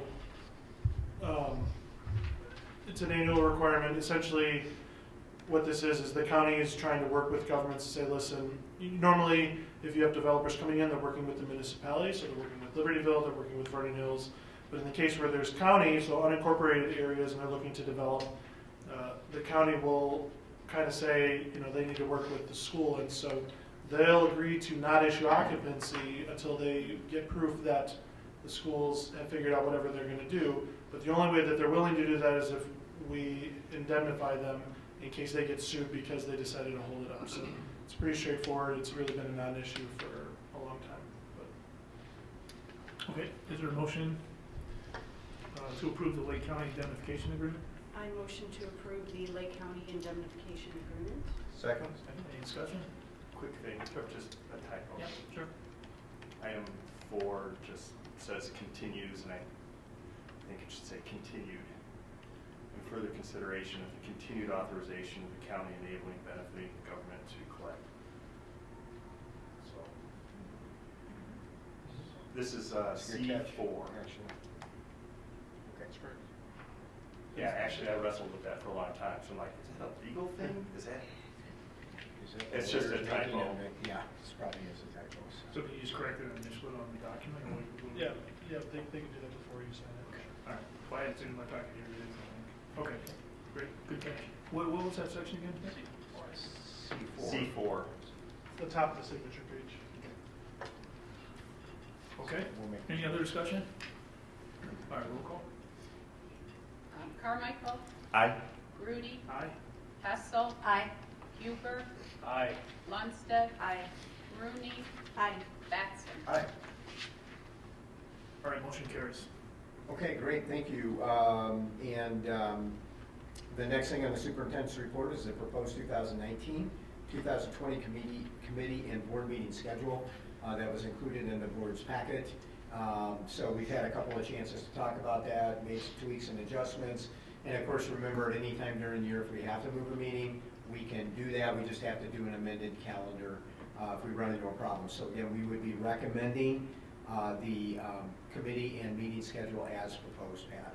Okay. Is there a motion to approve the proposed 2019-2020 committee and board meeting schedule? So moved. Second. Any discussion? Roll call. Grudy. Aye. Hessel. Aye. Huber. Aye. Lundstedt. Aye. Rooney. Aye. Batson. Aye. Carmichael. Aye. Our motion carries. Thank you. Okay, great. And the last thing on the superintendent's report tonight is our monthly FOIA report, which we are required to read into the record under state statute. So we had 2 FOIA requests this month. On 4/16/19, we received a request from Bethany Simpson from Smart Procure. Smart Procure is submitting a commercial FOIA request to Libertyville Vernon Hills Community High School District number 28 for any and all purchasing records from 1/14/2019 to current. The request is limited to readily available records without physically copying, scanning, or printing paper documents. Any editable electronic document is acceptable. The specific information requested from your record-keeping system is 1, purchase order number. If purchase orders are not used, a comparable substitute is acceptable, i.e. invoice, encumbrance, or check number. 2, purchase date. 3, line item details, detailed description of purchase. 4, line item quantity. 5, line item price. 6, vendor ID number, name, address, contact person, and their email address.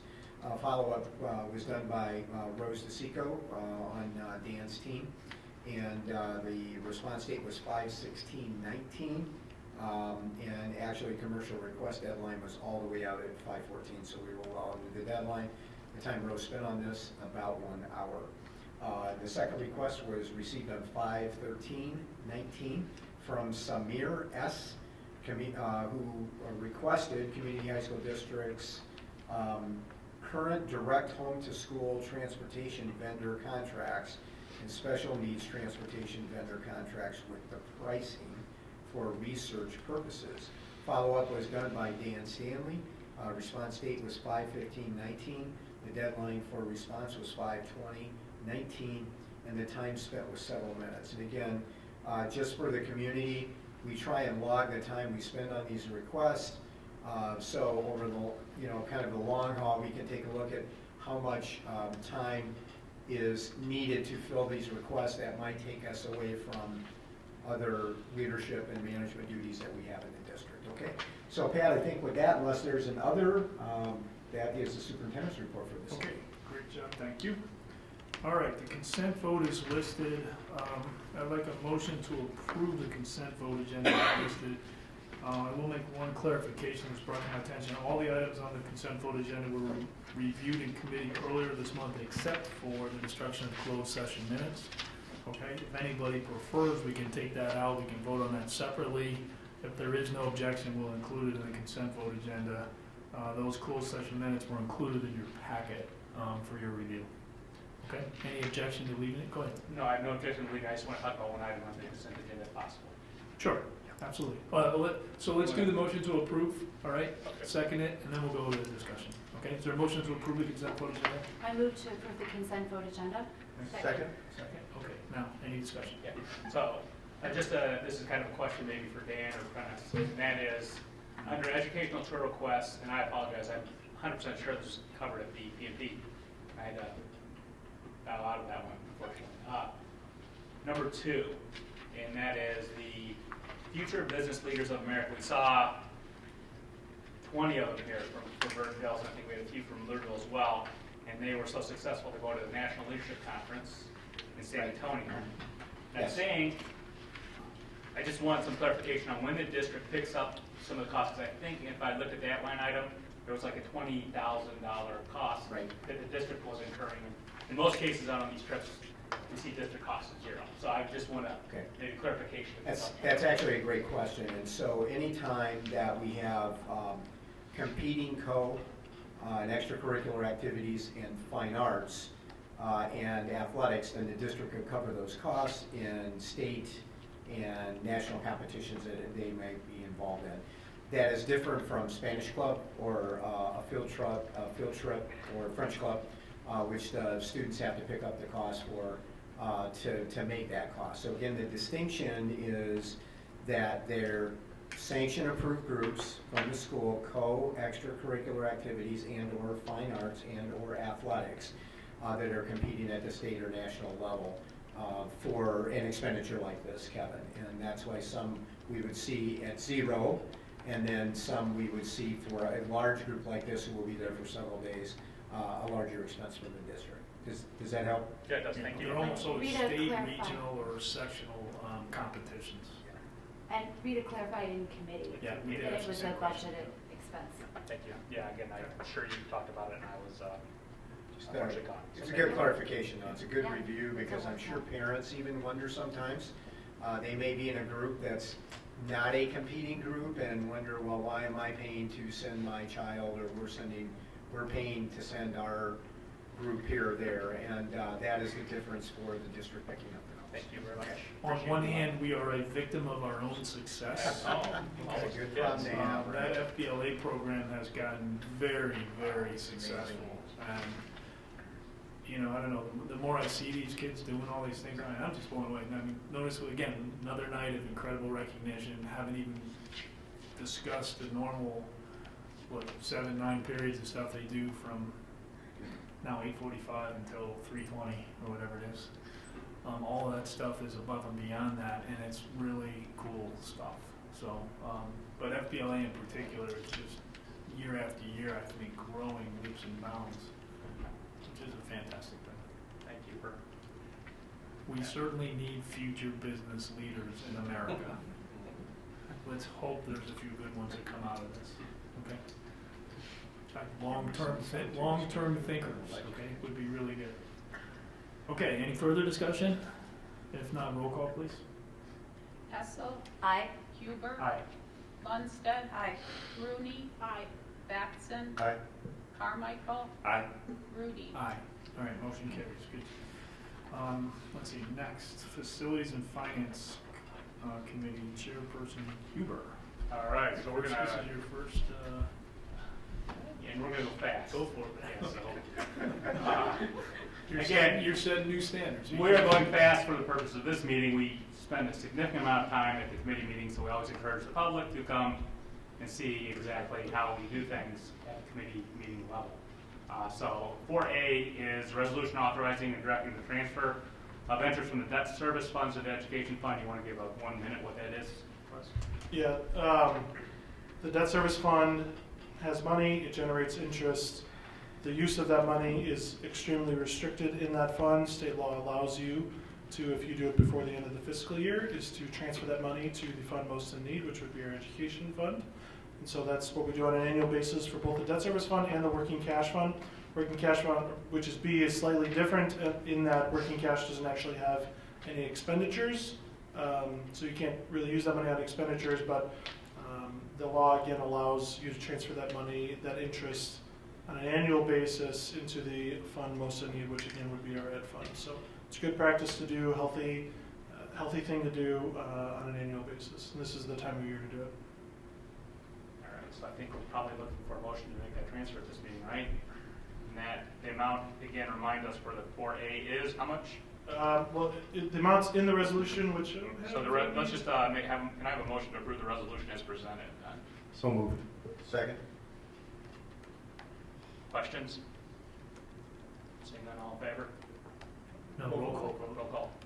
Huber. Aye. Lundstedt. Aye. Rooney. Aye. Batson. Aye. Carmichael. Aye. Rudy. Aye. Hessel. Aye. All right, motion. I think we're good to go on that one. 4B, working cash going from the working cash into the education fund. Again, there's a resolution in our materials. May I have a motion to approve the resolution as presented, please?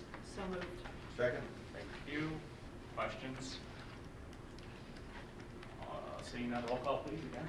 Lundstedt. Aye. Rooney. Aye. Batson. Aye. Carmichael. Aye. Rudy. Aye. Hessel. Aye. Huber. Aye. All right, and 4C, were some athletic equipment, renovations, things like that. So you want to talk a little bit about 4C, please? Yeah, really C and D are really together. So this is part of the project at Vernon Hills and Libertyville, the pool renovation and the additions here. So there's athletic equipment like backboards and bleachers that we decided to source out, not do it during the public bidding process, but do it with national purchase contracts that we talked about in the committee meeting. And these are the contracts, we have them ready for your approval to kind of move forward with ordering those items for the projects. All right, so we, again, discussed these dollar amounts because it's not cheap. We discussed these significant amounts at the committee meeting. Correct, and they're the exact numbers in our estimate because we knew these prices when we were building our estimate, so these are the exact numbers. So for 4C, we're looking for a motion to approve the athletic equipment at a cost of $162,876.09. So moved. Second. Discussion? Okay, seeing none, roll call please. Rooney. Aye. Batson. Aye. Carmichael. Aye. Rudy. Aye. Hessel. Aye. Huber. Aye. Lundstedt. Aye. Great, and I think we're moving to 4D, which are gym bleachers. Dan talked about that as well. This amount, again, for 13, do you need more? There's two parts, so there's 13,676 is for LHS, and don't miss the 131,824, which is the Vernon Hills. Yes, that would be very bad. So we have a motion to approve the two costs, cost one of $13,676 and cost two, $131,824 for the gym bleachers at LHS and VHHS. So moved. Second? Questions? Okay, seeing none, roll call please. Batson. Aye.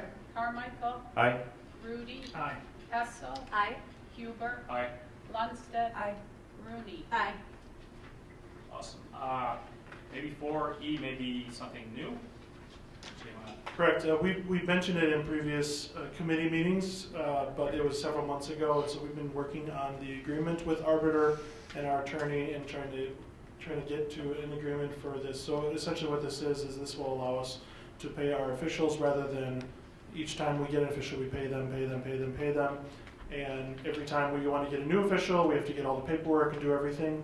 Rather than do all that, Arbiter is kind of a central housing for all of that. They do one official will do the paperwork for Arbiter, and then any district that uses Arbiter can do that. And so it's a very popular thing. We use that for all the scheduling, and so this really is kind of the next evolutionary step in terms of we can pay the officials through Arbiter. So this is Arbiter Pay to pay those officials. One of the things I was a little bit nervous about is how to handle the 1099s and everything for that, but Arbiter's answered all of our questions, and so we have the standard agreement that they kind of put in front of everybody, and then we have the amendments that go along with that agreement, which are the things that we've negotiated changes with them. So we're looking forward to this. Libertyville is going to be rolling this out. Vernon Hills is not yet, but with this agreement, anytime Vernon Hills wants to step up, they could just go. We don't need to try to get another agreement together. And that incurs another cost for Libertyville? It does, but we're anticipating it's probably going to be less than $500. So it's pretty minimal in terms for us. We pay a fee every time we do a kind of a financial transaction with them, but overall, pretty minimal cost. Is this something that the officials appreciate? The vast majority of them do, certainly. We've heard a lot of positive things from officials, and so I don't want to pretend that every official does. That's not true, but I've heard a lot of positive things from it. This will also save our staff time. It'll save our staff a considerable amount of time because every single official pay are unfortunately manually entered into our system. So every official that officiates every event that we pay for, they are individually entered essentially. And so that's another way to streamline some of our operations. Because a third party is taking care of it. Dan, it would be safe to say that we're piloting this in essence at Libertyville, with Vernon Hills anytime being able to hop on. Right? Correct. And Brian is happy to let LHS pilot it, see how it works, work out the, so. Brian he's McDonald definitely- at Vernon Hills. So, it's good. So questions regarding the Arbiter Pay Agreement? Seeing none, may I have a motion to approve the Arbiter Pay Agreement as presented? So moved. Second. Questions? Seeing none, roll call please. Carmichael, Aye. Rudy, Aye. Hessel, Aye. Huber, Aye. Lundstedt, Aye. Rooney, Aye. Batson. Aye. All right, great. Item F, a little escrow agreement with Vernon Hills, Dan. That's not part of that. We can remove that. Move on that, all right. G, disposal of obsolete equipment. That was in your materials. We are getting rid of some bleachers in the Vernon Hills Field House. And then it looks like we're getting rid of a mixer as well at Vernon Hills Cafeteria. So, any questions about what was presented in the materials? Seeing none, may I have a motion to dispose of the obsolete equipment? Moved. Second. Okay, roll call please. Hessel, Aye. Huber, Aye. Lundstedt, Aye. Rooney, Aye. Batson, Aye. Carmichael, Aye. Rudy. Aye. All right, anything else other for the Finance Committee or property? Anything else? All right, stuff to EP. Thank you, John. All right, Program and Personnel, Chairperson Batson. Thank you, Dr. Rudy. Item A, the 2019-2020 textbook adoption request. This was again reviewed in committee. We have a motion to approve this. So moved. Second. Just for the record, it's a total of $63,323.30. You may want to make a comment on that, Reed. I mean, 63,000 is one of the lowest textbook expenditures we've had in a long time. We've worked over the last several years to encourage our curricular teams to review free online materials that are available to supplement their texts, and many have done so, and they've kind of pushed the adoption window out from a standard 5-year adoption to oftentimes 6, 7, 8 years, relying relying on resources that they've gathered in open educational resources and other ways of really keeping their textbook more current rather than replacing it in a 5-year cycle. So we're proud of the work that they've done, but we always say that, you know, there may come a year when we adopt, you know, a textbook that most every student in the school accesses, and then the cost might go up in a given year. But we're working to normalize the adoption routines. Departments already will not adopt, say, a biology and a chemistry book in the same year. So, you know, we work to keep that cost of textbooks low, and also to normalize our schedule for adopting. And we'll continue to do that. So kudos to all the department supervisors for working with their teams to maintain the resources that we have. Thank you. Did we have a motion? Yeah. We did. Okay. Roll call, please. Huber. Aye. Lundstedt. Aye. Rooney. Aye. Batson. Aye. Carmichael. Aye. Rudy. Aye. Hessel. Aye. Motion carries. Thank you very much. Next item is the final amended school calendar for the 2018-19 school year. That calendar simply acknowledges that we took some emergency days this year, and we're finalizing our student attendance days to reflect that we've met the 176 required student attendance days, reflecting the emergency days we took. Do we have a motion? Please. So move to approve. Second. Okay. Any questions or comments? Okay, roll call, please. Lundstedt. Aye. Rooney. Aye. Batson. Aye. Carmichael. Aye. Rudy. Aye. Hessel. Aye. Huber. Aye. Okay, motion carries. Item C is the second amended school calendar, and this is for 19-20 school year, for next year. So on this calendar, we are reflecting the new contracts provision that the Wednesday before Thanksgiving will be a holiday for students and staff. We had previously placed an Institute Day on that date, and so we placed the Institute Day on March 2nd, which is Kazimir Pulaski Day that we have waived in recent years, but we'll hold the Institute Day on that day and balance the first and second semesters a little bit. We have a motion, please.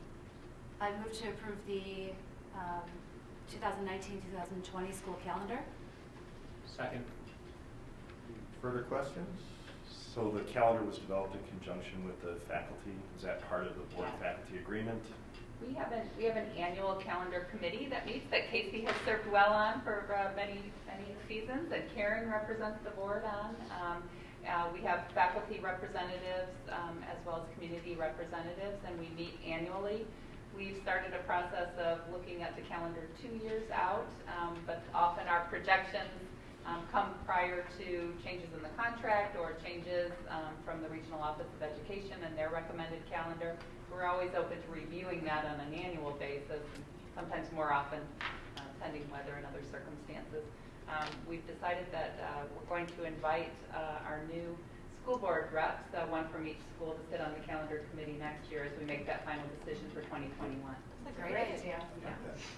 You also try to coordinate with the feeder districts, if I'm not mistaken. Yes, I meet with, and we all have our networks where we connect with our counterparts in the center schools, and they generally agree to kind of do what we've done to match up at least the winter break and the spring breaks to the degree that we can. We have a different number of school days, so our calendars aren't exact, but we do our best to keep them as consistent as possible.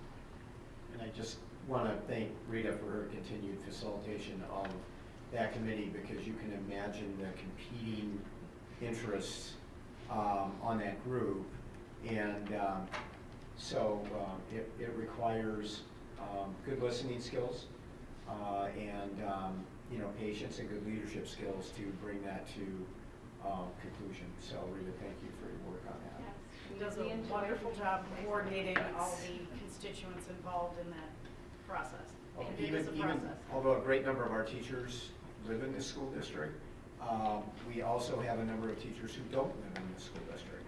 So their districts might have different breaks traditionally than we do, so they're not home when their kids. So, it's just all of those things.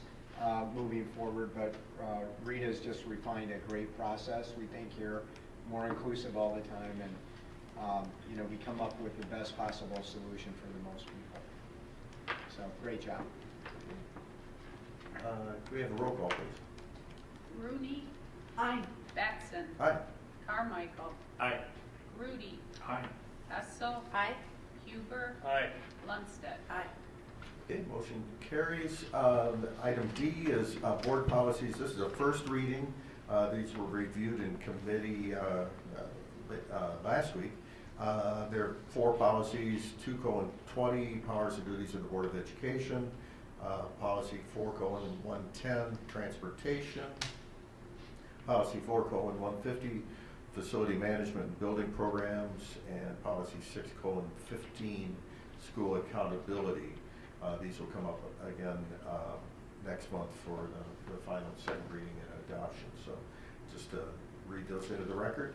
Item E, employment of employees. We have a list of employees that are replacing, hiring, that type of thing, all reviewed in committee earlier in the month. Do we have a These motion would for be that? ads since then, right? These are ads since the, These are ads. Oh, I'm sorry. Yeah. You're right. The other ones were in the consent agenda. Okay, so these are ads, but they were in your packet. So if we can have a motion for these. And I think the motion can be to accept all of these. Yeah, I move that we accept the employment of employees as presented in item E. Second? Okay. And just one comment, Andrew Patton, former PHS grad, right? Yep. Cool. And Laura Brandt, I'm glad to see her name on here. Welcome back. Yeah, so these are, okay, any further questions or comments? Again, I'm sorry, these were the additional ones, okay. Roll call, please. Batson. Aye. Carmichael. Aye. Rudy. Aye. Hessel. Aye. Huber. Aye. Lundstedt. Aye. Rooney. Aye. Okay, motion carries. Anything for other, anyone have? Nope, okay, moving on. Thank you very much. That concludes. Great. It's budget time again. Unfortunately, I was out of town of the week when I held all the small group sessions, but thankfully, Dan was able to fill me in on having probably better me from you and just some of the things that they talked about. You wouldn't mind sharing that. Yeah, so they, the biggest change that's going to be coming to CEDAL is the way that IDEA funds flow. IDEA funds is federal funds. That's probably our biggest source of federal funding. IDEA is funds for use towards educating students with special needs. And the way it used to work is the money would go first to CEDAL, and then CEDAL would keep a portion and then send the difference to us.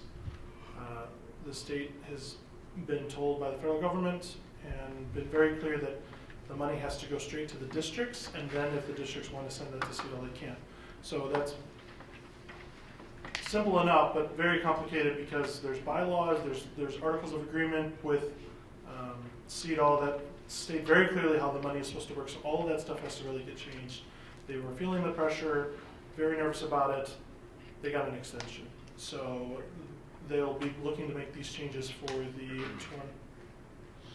2021 year, really. So a lot of the changes next year are really just kind of continuing what they've been working on. You'll hear more about that stuff because there's going to be something required for the board. But in terms for next year for their budget, it's pretty straightforward. There are 2 big things I would say to note for their budget. One is their IMRF levy. So part of our levy is IMRF, CEDAL IMRF levy. It is very odd that there is a specific carve out in the law, literally written into the legislation, that CEDAL IMRF is exempted from the property tax cap. So whatever is levied will be extended for that. So we're always cautious about how is CEDAL doing with their IMRF, what are they going to be needing, and it seems like that their request is going to be down for next year. So that literally is directly property tax relief that does not have a compounding effect. So it's nice when it goes down, but the sad part, it goes up now. It's not much money out of 75 million. You're talking, this is in the realm of 200,000. So it's not significant. It's probably pennies to taxpayers, but it's something worth noting, I'd say. Are they subject to the same requirement that we are, that if we reduce, that we can't recover that in future years? Or are they able to adjust year to year? Well, they don't levy property tax. They can't because they're a cooperative, so they don't have a tax base that Sure. they can do that. So Understood, thank you. The other big thing I would note is the tuition changes. So that's always something to watch for CEDAW. What is the tuition changes going to be? And next year it is 1%. I can't remember the top of my head. I think it's 1%. Increase of 1% for tuition rates, which in my opinion is outstanding, because over the last 5 years it's ranged 3 to 5%, closer to 5 usually for the tuition changes. So changing 1% in my opinion is pretty incredible. I told them that I wanted that they should know that, because CEDAW is constantly fighting a battle of keeping member districts and figuring that out. And so whatever they can do to not increase costs and to look at stuff is going to help them, I think, in the future. This certainly is one way to do that. They changed their whole tuition, the way they charge, and made it into several different levels for different services. So it, we pay based on, but not for apparently for the John Powers School. They're not said you're not necessarily on board on it. I don't know that part. They want to go. Well, you'd mentioned they want to go to a fee. Or we would rather have them like more of a user fee than what it's going to be. Yeah, so there's some of their kind of overhead costs that they have to figure out what to do with, because right now they just keep a portion of the idea money and they use that to fund a lot of their overhead, but now they have to figure out a way to get it from the district. So how do you do that on an equitable basis? They're trying to figure that out. Our preference from a district is the more you go toward, meaning for transparency, in our opinion, for transparency, the more you go to charge me for something that I'm using. So if I'm going to be using your audiology, or if I'm going to be using services, charge me for that services, and I'll pay you, whatever it is for that services. So that's kind of where we would land. CEDAW is trying to figure that out, because we're one of 30 some districts in that cooperative. So.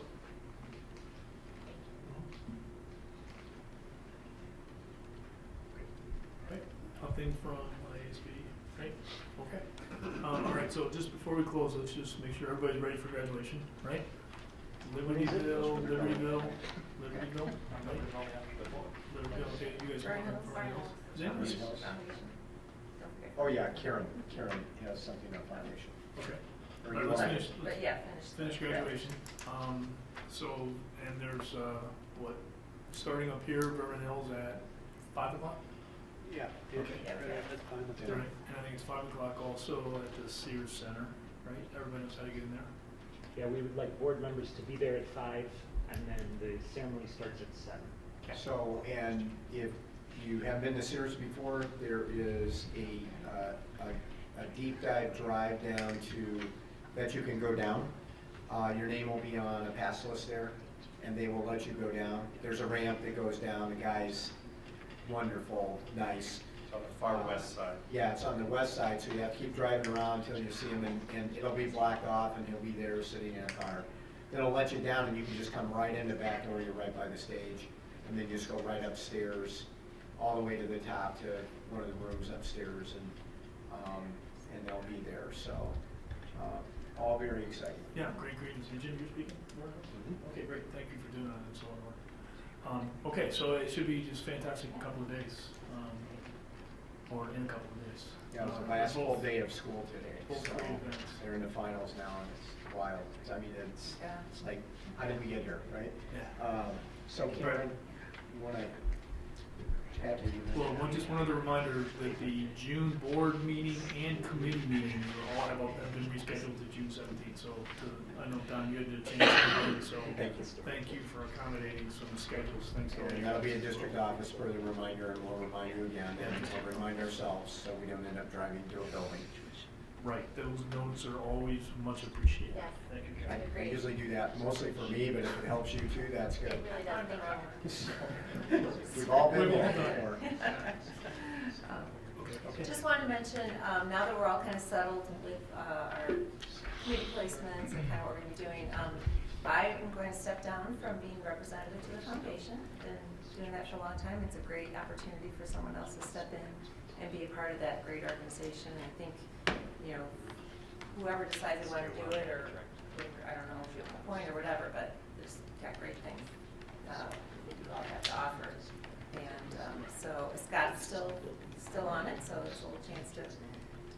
with him. But we met this morning, and I think July, or One more time. yeah, one more time, and then July's off, and then ramping up for the big event and some kind of innovative fundraising ideas always. Mary's amazing and just really keeps that driving forward. So I would be interested in doing that, and Great. certainly would be happy to discuss it if anybody else Wonderful. is interested. Anybody else want to? Great. Okay. Thank you for stepping up. Yeah. So, and I will tell you, I want to thank Karen, because Karen, it seems to me like you've been on the foundation for as long as you've been on the school, right? So, which is closing in on 12, in a couple of years will be 12 years. But Karen has done a phenomenal job, and as has Scott, because Scott has served on the foundation a long time as well. In his case, before he got on the school board, that's how we kind of met Scott and got to know him better. But Karen's done a phenomenal job, and Karen, much like a few of the members that are left at this point, was almost there from the very beginning, when there was $0. Okay, and the foundation now has given over almost $400,000 to innovation grants and students in need. And then we also have an endowment that's like Yeah, that was kind of fun this morning. They were reviewing $50,000 now. Yeah, as we were planning a planning session with Judy Tens to come in and do some work with the foundation. Just a reminder that our last charge from the last time we met with him was to try to build the foundation endowment to $300,000, and here we are. So they're having this strides made. So anyway, and I think you'll enjoy it. The meetings are usually in the morning.